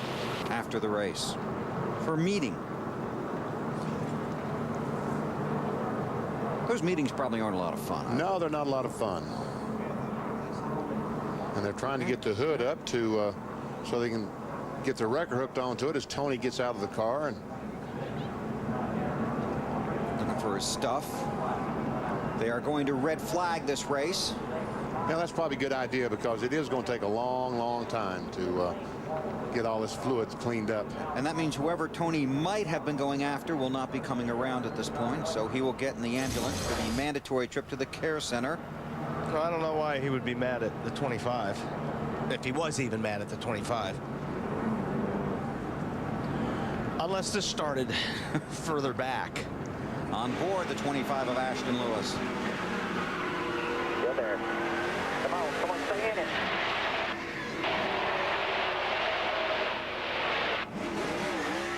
All right, crank her up. Come on. So he went around too. Yes, he did. Yes, he did. On board with Brent Sherman as he watches all this going on and gets below them. I heard the spotter say that the 25 car chopped us going in the corner. And here he's trying to get back going again, and all that oil under the wheels, he just lost control and hit the wall again.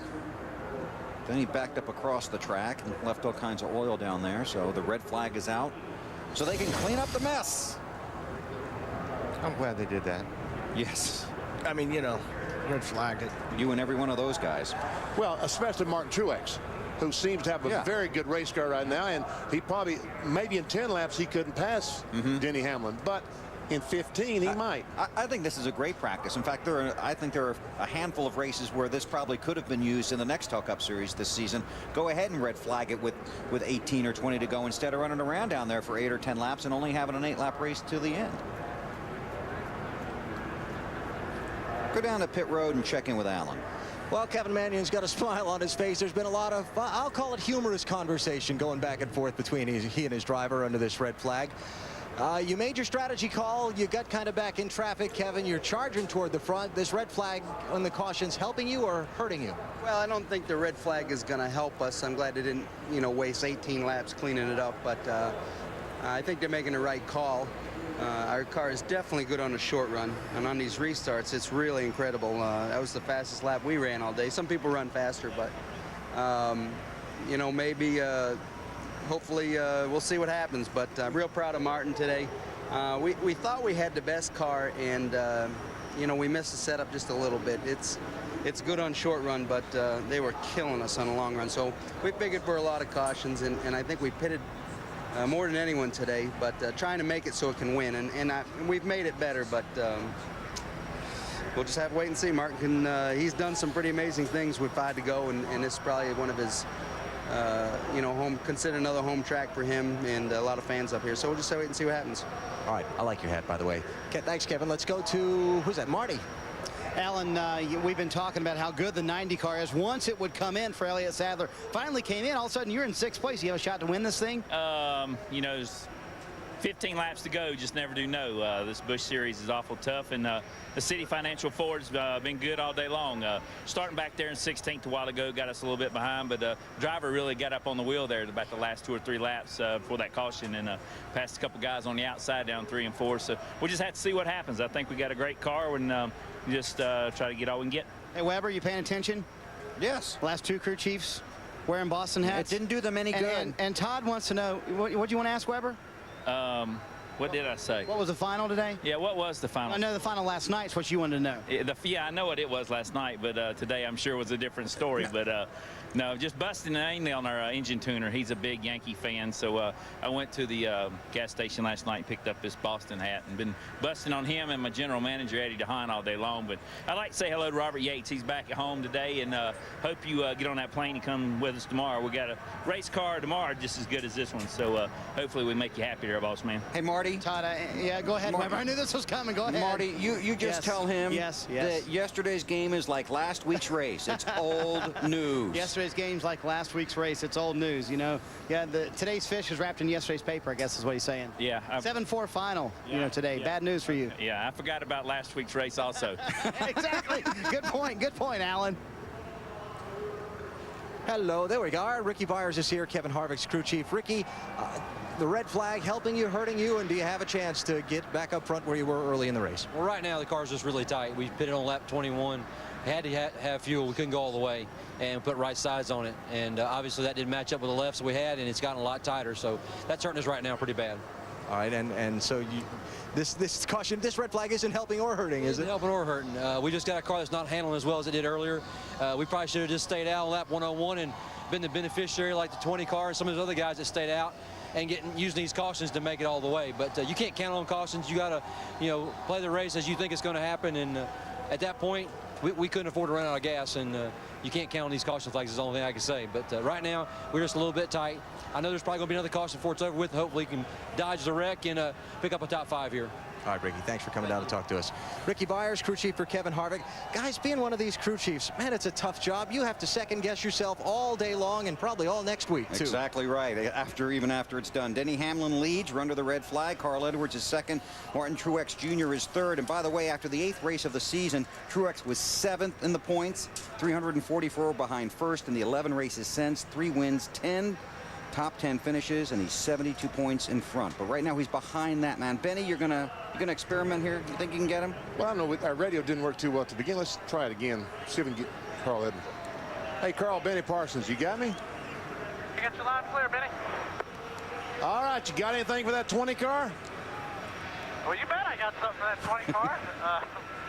I feel like we've got a really good car. The tires are a little bit tough to get going on, but I think that 8 car is coming pretty strong. We could have a heck of a race here in a minute. So you're more concerned with the 20 or the 8 right now? I don't know. I was just up here yelling back and forth with Denny, and he feels like his car's pretty good. Man, I don't know. I really don't know. What do you think I should be worried about? Yeah, the 8 car, I think. I think he is really strong. But I noticed you pulled up beside the 20 car. Can you guys hear each other as you yell back and forth? Yeah, we sure can. We were having a nice little chat. Well, that's not good, though, Carl, because it's really not too good to have a conversation with the guy and then go down the corner and bump him in the rear and to get him out of the way, Oh, what are you getting at, Benny? You think I'm going to do that to Denny? Evidently not. Oh, we have a little bit of history, and most of it's been me on the giving and him on the receiving end, so I don't know if I'd be kind of using up a little too much doing that. So I'll be nice. We're just going to go as hard as we can. Well, good luck to you, buddy. Thanks. All right, just keep it between me and you, man, if something does happen. Okay, nobody knows. That's good stuff. Matt? Tony Raines has walked out of the infield care center. Frustrating end of your day, Tony. What happened? Well, you can't race with a 25. You know, he was struggling to hit the wall, and I got inside him going into 3, and he just come across me and spun us both out. And then I was going to go talk to him, but my car wouldn't get there, so it was probably a good thing. But is that what you were trying to do there? Yeah, that's why I hit the wall again. It was kind of stupid, but I was pretty mad. You know, we just had a frustrating day. We weren't running good. The Moose was a little overheated or something. Car just wouldn't perform like we wanted it to, and then you wreck running in the back like that. It's just very frustrating, but we'll fix that car and see if we can't get it to run better next time. The good thing is he's okay. Thank you, Matt. We're under the red flag, 182 of 200 laps completed. Let's take you through this race. That's the green flag. The flag we've seen the most, the yellow flag. Justin Labonte around.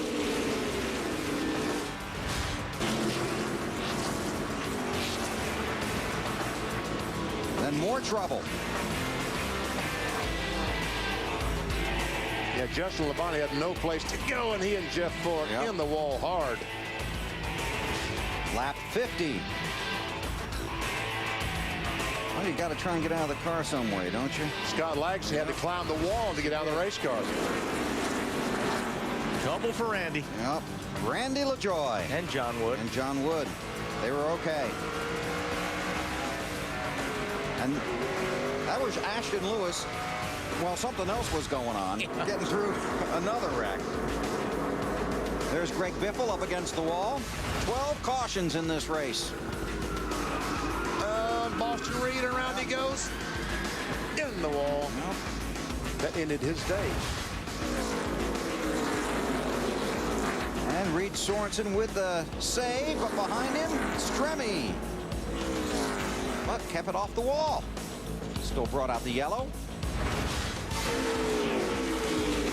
At 165, Brian Moore. Meet Tim Fedewa. Up close and personal. And meet the wall. Yep. Safer barrier. And then, to add insult to injury, nobody home. That's a lonely feeling right there. Red Sherman goes around off turn 4 and almost gets clobbered by the 38 car, but not quite. Watch this. And listen.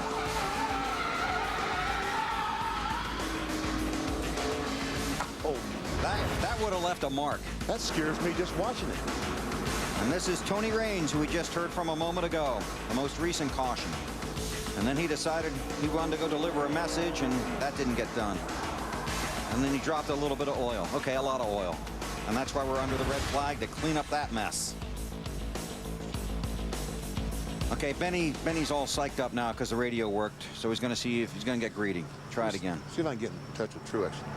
Mark Truex Jr., Benny Parsons, you got me? Got you, Benny. You got some of these guys in front of you? Well, I don't know.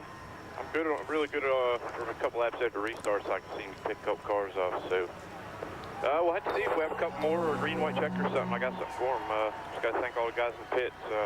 Bass Pro Chevrolet, they stuck with it all day long and get us the top 3 out of this thing yet. Tell him it'll probably be a little bit tougher than Wednesday night. See what he says. Hey, Wally said it might be just a little bit tougher than Wednesday night. Yeah, come back on that. Wally Dallenbach said it might be a little bit harder than it was Wednesday night. Yeah, a little bit. Give a shout out to all them boys at DMP. Had a lot of fun racing this week, and I don't know, little Danny's up there leading. He's real tough on them games too. So see if I can get up here and do a little racing with him again today. Okay, they're going to fire him up. Good luck to you, Martin. Danny. We had a deal at Texas Speedway for Bass Pro and all the tracker boat people, and we had a little match race. Yeah. Yeah. And he beat you. Yeah, well, I'll let him tell the rest of the story.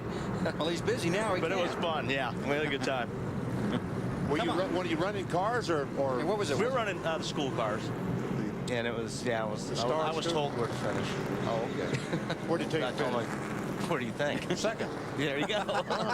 And you didn't like that? I didn't like that at all. I told them I didn't like it. I said, you're going to hear about it this weekend. 12-minute red flag. The red has been withdrawn. The yellow is out. We check in with Dave. And I want to pose a question to our former competitors up there in the booth. Remember at Daytona there was a red flag situation near the end of the Busch race, or was it the Cup race, where Greg Biffle talked about the fact that he wasn't able to get any water or anything from the sidelines here during that time? Yep. Okay, Jamie McMurray just complained about the same thing during this period, and there's no air moving through the car. Very hot in that race car. What would you guys think about something where they could actually go out and receive water or whatever to help them get to the end of this thing? Well, they did it at Sonoma a few years ago when there was a long red flag. They took water out to them? Yeah.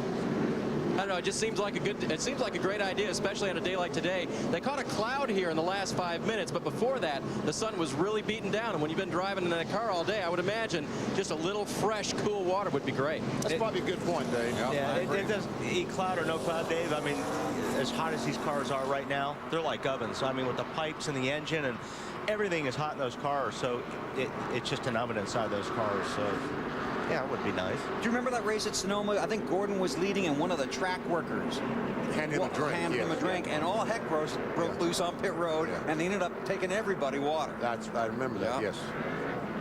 We'll get one to go at the line this time. Alan, an update on Denny Hamlin. Well, Bill, just thinking about the position this young man's in and that he's had time to think about over the last few minutes here. A 24-year-old rookie coming off local short tracks. He's learning everything this year. New tracks, radial tires, these heavy cars that they use in NASCAR's top divisions. This racetrack, you heard Carl Edwards talk, that was a Martin Truex talk about running video games. Well, Denny Hamlin's had something else besides a video game to help him learn this racetrack, and that's Mike McLaughlin. Mike, a very successful NASCAR Busch Series driver in his own right, has been coaching the Joe Gibbs Racing development drivers this season.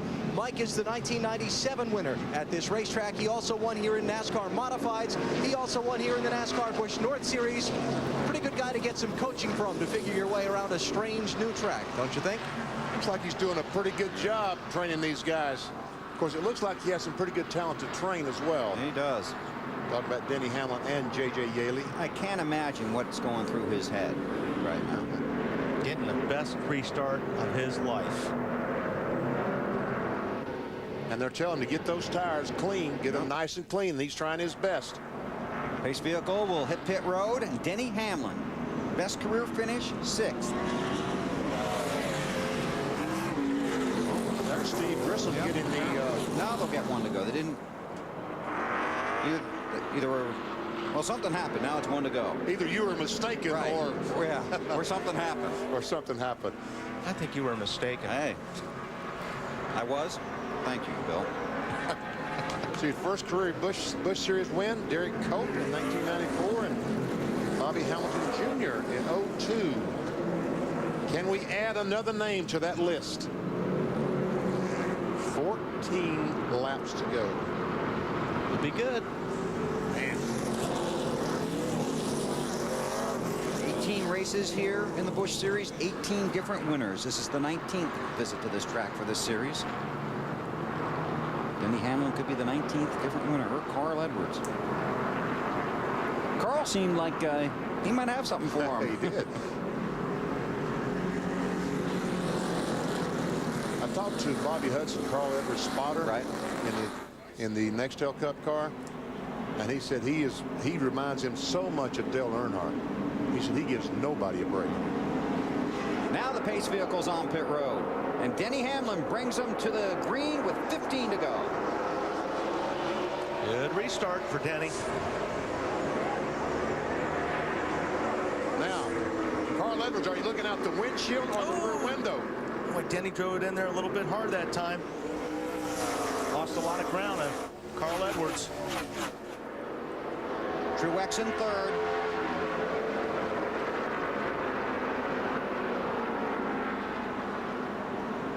Here comes Truex on the inside. Yeah, he's trying to get position. He's going to work the bottom on both these guys, and I don't think they can do anything about it.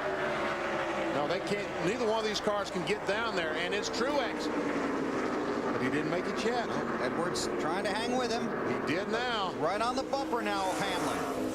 Down the backstretch off of 2. Carl thinking about making the comeback.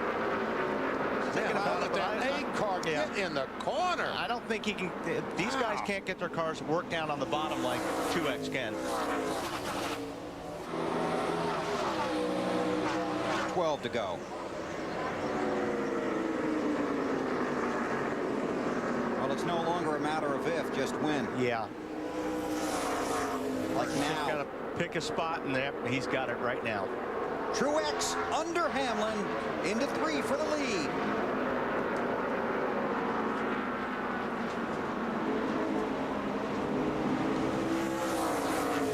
See ya. Yeah, he's going to drive away now. Man, oh man. And Denny Hamlin's got to give that puppy back.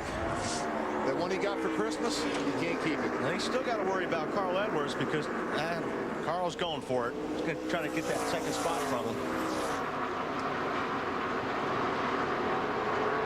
And Mark Truex is just driving away from these guys. In his 2 starts here, Truex has finished 29th and 11th a year ago. I tell you what, Denny Hamlin has nothing to be ashamed of. What was his best finish? 4th before this race? 6th? 6th, his best finish ever. If he could come out here with a 2nd or 3rd place finish. First top 5. Oh, Carl. They have a moment there. A little squirrely. Yeah, the last couple laps, he's just deep driving that car so hard right now.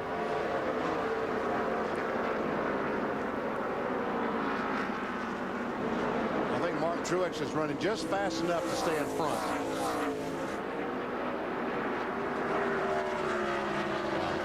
Fast lap. He just turned right there. 30.09. Almost as fast as he's run all day. He's in that clean air. And that helps. Alan, what are you thinking with Truex out front there, 9 to go at Loudon, New Hampshire? I'm thinking back to what his crew chief Kevin Mannion told me a minute ago about we've pitted more times than anyone today. I went back through my notes after we finished that interview, Bill. He stopped at lap 50, again at lap 83, again at lap 99, again at lap 121. Normally, 2 pit stops, stay out for track position here in New Hampshire is the way to win. Not today, it doesn't look like, does it? Doesn't look like it. How special do you think it's going to be for him? Oh, well, you know, we talked about this earlier, Bill. For guys who come through the NASCAR Busch North Series, the NASCAR Modifieds, when this racetrack opened in 1990, this was the first super speedway here in New England. This became their Daytona. This was the place where they had a chance to make their names. It was Truex winning 2 Busch North Series races up here that got the attention of people like Dale Earnhardt Jr. and Teresa Earnhardt and the Chance 2 team that got him a shot at NASCAR's big time here in Dover. And it's going to be a big victory celebration if he pulls this one off. Less than 7 to go. Edwards is trying everything to get second, isn't he? Yeah. That's Denny Hamlin in the 20, Carl Edwards in the 60. But Denny is driving very, very smooth. He's not making any mistakes. It'd be hard to pass. Want to make a mention that Stanton Barrett's currently running 11th. The good racer M. Kenny Wallace 12th after starting 43rd today. And Elliott Sadler has fought his way back into the 5th spot. Yep. Impressive run by Elliott. Harvick's in 6th. But it is right now the Martin Truex Jr. show. Here comes Elliott Sadler. I'm not sure he's done with 5th. He might be trying to take that 4th spot away from McMurray. It's McMurray in the 64.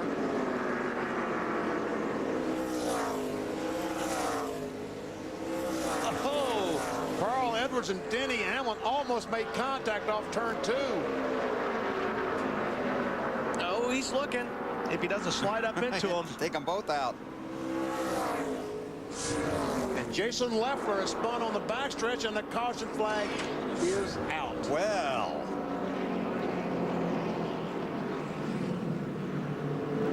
This won't take long. But we're going to see a green, white, yes, sir, checker. Some guys may run out of fuel. Actually, we could see 2 green, white checkers. Man. 8, how about Truex and fuel? Yeah, well, it's going to be no problem, Bill and Benny Wally, because of all the caution laps that we've had. Just through the lap 127 caution, we'd already had 10 laps of yellow, and we've had, what, 1, 2, 3, 4, 5 cautions since then, plus the red flag. So nobody down here is concerned about fuel. And in fact, the leaders team thinks that this caution flag helps them. Remember that Truex's crew chief Kevin Mannion talked about being better on the short runs than the long runs. Green white checker, that's pretty short, even by my math, right? Yes, sir.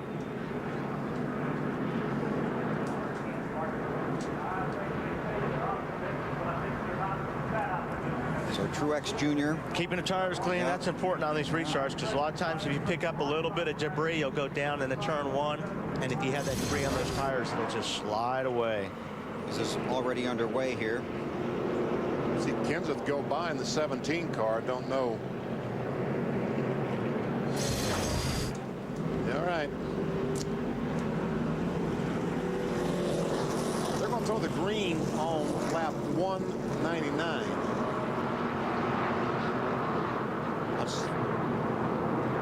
Looks like. Are they going to throw it the next time? Yeah, this time by. This time by. So no, 198. They'll get the one to go this time by. One to go this time by. I guess I wasn't paying attention. Today, the NASCAR Busch Series. Tomorrow on TNT, the NASCAR Nextel Cup Series. Racing from Loudon, presented by Subway. Earnhardt Jr. in off the win. Last week in Chicagoland, and Jeff Gordon looking to turn it around. Of course, our TNT sports coverage begins at 6 a.m. Eastern time tomorrow. Final round of the Open Championship. From St. Andrews, Scotland. That's just fantastic, isn't it? Now look at the green next time. One of these days, wherever we got to go to Scotland and play some of those courses. Think we can go and get back before Pocono? I don't think so. I don't either. You're going to Colorado next week, right? Yes, I am. Busch race, yeah. So we'll have a green on 199, a white on 200, so we will run 201. Yep. Alan, you got something else? Hey guys, just remember last year in this race, Martin got 2 penalties. Had to go to the back of the pack twice and came back up and almost got a top 10 finish out of it. He told me he was so frustrated over that his added determination to win this race was even added on to more. All right. Pace vehicle to the pits.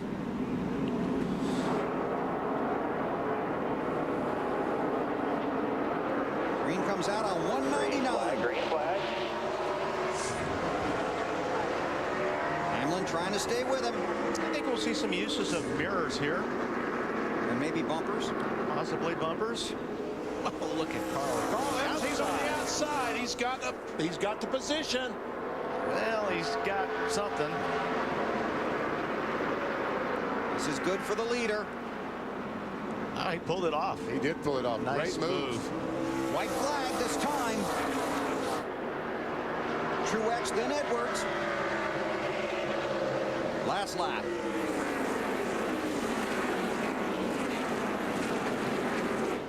Truex looking high. Did you see that line that Carl Edwards ran that worked so well for him? Look, and he picked up 3 or 4 car lengths on that corner. To gain that ground on you right now. Whoa! This is where the mirror comes into play? Yeah.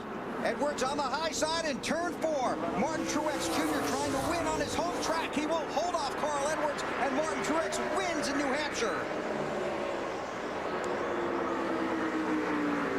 Elliott Sadler will finish 4th over Jimmy McMurray. And the top 10 for Stanton Barrett, and 11th for Kenny Wallace. And a win at New Hampshire for Martin Truex Jr.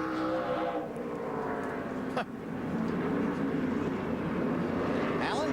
All right, Kevin Manning, you brought your car down pit road 4 times and won a 200-lap New Hampshire race. Congratulations. That's hard to believe at a place you just want track position, but you know, really wanted to win here. Won here in the modifieds with a couple different drivers and a lot of good friends, a lot of good fans up here, and you know, Martin really wanted to win here too, and the car just wasn't good enough to win, so you know, pit strategy was really funky and different here, so we did everything we could, and 1,000 people to thank. Bass Pro Shop, Chevrolet, Johnny Morrison, great sponsor. Going to test Indy, the Cup car Monday and Tuesday. Looking for a lot of fun here. Thank God and all my fans. And it's awesome. Thank you. All right. Yeah, Kevin's another one of those guys with Northeastern roots, and he's pretty happy to win here at New Hampshire, too. These fans love it. So Truex gets the trophy, a check, and as the winner of today's NASCAR Busch Series race is presented the Reese's Big Cup. And he's somewhere in all that smoke.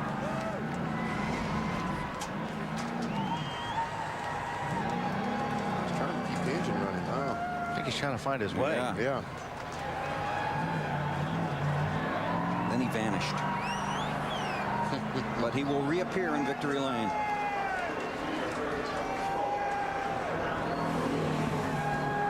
And let's check in around the garage. Dave? With Jamie McMurray, 5th place today. Jamie sitting down here next to his car. How hot was it there at the end? Just my air conditioner broke, and they run like half the size of a drink holder in this, and it's not that big a deal normally, but I got hot today, and I started drinking a lot. And when they threw me a water, they threw it at me, and I couldn't catch it, so it went by, and I was like, oh no. And then we committed to staying out, but really good call by Blake to stay out. They've had some tough luck this year, and Top Flight went and toured their plant on Wednesday. Really cool to see how golf ball's made, so had a good time. Good run. And a 5th place finish. Matt? And Haskell Lavalette from the 8 team came down congratulating Carl Edwards. Now, you said that was a fun green-white checker. That's as good as it gets, man. I'm terrible at finishing second. So frustrating, but at the same time, I mean, I'm so proud of Martin for winning up here at his home track, and Denny Hamlin did a great job, and I had a blast. We didn't have as good of tires, but there was that groove on the outside. I've been waiting to use it. We got into 3 a little too hot, and my Charter Ford just slid up a little bit. If I would have known he was going to go so easy, I think we could have won that race. But heck, man, it was fun. Carl Edwards second here and the Magic Mile. Dave? Catching up with Denny Hamlin now. Denny, a great run for you, Denny, right now, finishing up his radio interview. So we'll come back and get to him. All right, Dave, thanks a lot. Martin Truex Jr., I guarantee you he knows where victory lane is here. And as Alan mentioned, has been thinking about this race, well, for a long time, but certainly since what happened to him here a year ago. I just love how excited those crewmen get. Well, they work so hard. Exactly. They work so hard, and it's all for just this moment. And Truex extends his lead unofficially to 142 points in the championship. Over Clint Boyer, Sorensen 3rd, Edwards 4th, and Kenny Wallace 5th in the championship standings. Martin Truex Jr. in victory lane here in New Hampshire. Marty Snotter. Bill, the hometown kid, pulls into victory lane, bringing Bass Pro Shops chance 2 here for the 5th time this year. That leads the league. Man, what does it mean to win in front of the hometown fans, Martin? Oh, God. This is a dream come true. I mean, first it was Dover. Dad? First it was Dover. Now it's here. I mean, it just keeps getting better and better. And, man, we're on a roll. These guys are awesome. Bass Pro Chevrolet was great. We were really tight off the corner all day. Never thought we could win it. But the short runs were good for us. And the guys would slide up the track, and I could run right around the bottom. And you had that bottom, didn't you? Yeah, I had the bottom figured out. I couldn't get around there on old tires because I couldn't get off the corner. But just got to thank everybody back at DI for working so hard, believing in me, sticking behind me, and Richie and everybody, and Dale Jr. and everybody. It's just it's been a lot of fun. We're back on a roll now, and man, these guys in the pits get us spots every time, and the cars are great, and everything's just going really good right now. Yeah, talk about those pit stops. You had to make 4 today. I mean, that's a lot of changes in one day here in New Hampshire. Ask him. I told him we get the award for the most pit stops. I think we get the award for passing the most cars too, but he knows what he's doing, and it's hard sometimes for me to stick in there and not get worried about the track position we've lost, and he keeps me calm and keeps me up on the wheel, and just kept passing cars all day long, and next thing you know, we were leading. It was awesome. I kind of found it amusing that they told you where victory lane was here. You already know, don't you? Yeah, I took my helmet off as soon as he said that. I said, come on, guys, you got to figure that. At least I know where victory lane is here, but I've been here a few times, but this was definitely the sweetest. All right, the sweetest win of his career, he was saying to his guys on the radio. He wins here at New Hampshire, Dave. And the guy who almost found his way to victory lane today after leading 67 laps. Denny, are you satisfied with 3rd? It's hard to say no, but it's our first top 5 finish of the year, and I'm just happy for all the guys at Rockwell Automation and Joe Gibbs for giving me such a great opportunity. I'm just happy to be here. I'm just nothing but a short track guy, and for them to take a chance on me, it says a lot. And we just couldn't overcome those tires. We just went out there and we felt like the best thing to do is just have that track position. And we could make it on fuel, so we learned in practice that the longer we went, the faster we got. So if the race would have kept going green, we would have been in good shape, but all those cautions just closed them back up on me. So I'm just happy to be here. Denny Hamlin with his best career finish in the Busch Series today. Alan? And I'm with Elliott Sadler, who told me before the race he was not all that confident his car needed work during the day. It worked out pretty well. 4th place run for you. I tell you, Alan, I'm proud of my guys. Yesterday we were not that good, and pretty much put my Nextel Cup setup in it. And the City Financial 4 qualified good, running a top 5 all day, got behind on a pit stop and drove right back up to the front. So all in all, a great day. I had so much fun racing with Jamie and JJ and Kevin. And I do want to say congratulations to Denny Hamlin, too, the other Virginia boy. But all in all, a great job by everybody in my Busch team. It was a fun day for us. So if that was your Nextel Cup setup and you got a top 5 finish out of it, how much are you looking forward to tomorrow? Alan, I can't wait till tomorrow. I think I've got the best car I've ever had in my life on a short track. And my guys in the fab shop have been working so hard. And we're coming off 2 very disgusting finishes the last few weeks at Daytona, Chicago. So we have one thing in mind when we come to New Hampshire, and that's set the pace back and be a top 5 team and get back in the points where we need to be. We qualified 3rd today, which is by far my best effort here. But we think we got a little bit better car than that for tomorrow. So I can't wait to get the M&M's forward running tomorrow. All right, Elliott, we can't wait to watch. Thanks. Top 5 finish for Elliott Sadler today, and we go to Matt. A top 10 finish today for J.J. Yaley. Ran an IRL car here back in '98. Your first NASCAR start and a productive one, J.J. Yeah, you know, it was a good run for the Vigoro Home Depot car. You know, we were on the same strategy as Denny there, just to stay out there and run and get the best we could. And, you know, the car was really awesome. It just didn't like restarts. It took about 5 laps before it got going, and every time when them restarts come out, it's a sit and duck. And, you know, I got to where I was pretty good, and Elliott Sadler moved me up the racetrack. Learned a little lesson. That one might come back on him sometime, but good short track race, and we're satisfied with the 6th, but I definitely think we could run top 3 tonight. A great bounce back from a disappointing finish last week, but you had a great run at Chicago, but you had the tire go down late. It seems like you and this team with Jason Ratcliffe have turned the corner. Absolutely. You know, we really weren't even that good starting off today, but Jason just kept working on the car, and I just kept driving as hard as I possibly could. And, you know, we've been really awesome the last 10 races. We had a couple problems our last 2, but we're going to make a strong finish here and get this car up in top 10 in points, and to see what we can do. Like I had my wife and baby girl Faith back at home. Just keep trucking. 7 top 10s in the last 11 races, Dave. With Paul Menard now a 7th place finish there. You were mixing it up there at the end. Yeah, we had a real good car in long runs. It go good right away, then kind of level off, then it get going pretty good at the end. Just kind of ran all laps there. Really good up top. A lot of guys are blocking up top. I mean, that's where they're good too. So just about a matter of track position. And I'm real happy. It was a good solid day for Pittsburgh Paints Menard Chevrolet. Dan Stillman and guys kept working on it real hard. So congratulations to Martin, and go to Pikes Peak next week. Yeah, I mean, you got to feel good for your teammate, but you really, like you say, at times you had a very good race car.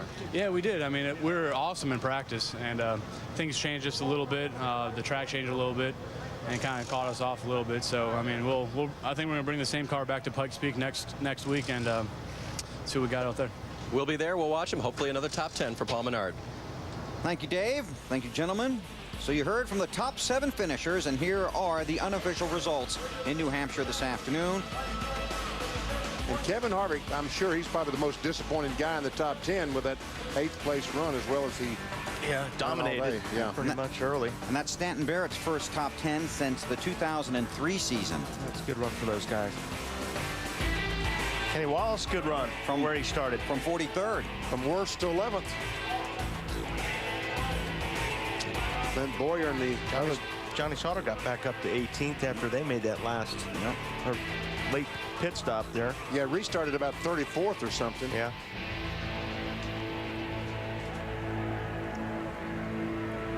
Still, all these cars still on the lead lap. Ashton Lewis in 28th, the last car on the lead lap. Casey Atwood at one time was 3 laps down to the lucky dog, came back to finish 26th.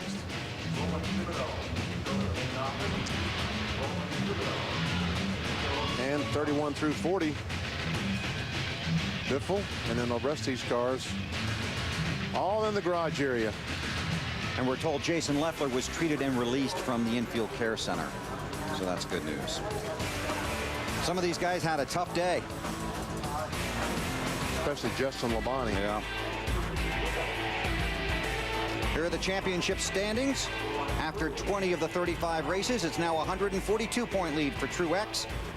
Yeah, and Truex is feeling good because in this division, with 10 to go, they don't start back over. That's right. Tomorrow on TNT, don't miss NASCAR Nextel Cup Racing from Loudon, presented by Subway. Coverage begins at 1:30 p.m. Eastern with the Bank of America Countdown to Green. Next on TNT on the East Coast, don't miss Brad Pitt and Morgan Freeman in 7. And for our friends out west, get into the drama of Donnie Brasco. It's next on TNT. Martin Truex at his home track. Started the day, middle of the pack.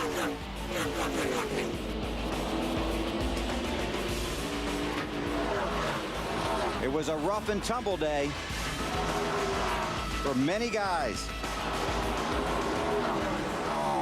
But Martin Truex Jr. celebrates at his home track with his fans and friends in New Hampshire. We'll see you tomorrow for Nextel Cup Racing on TNT.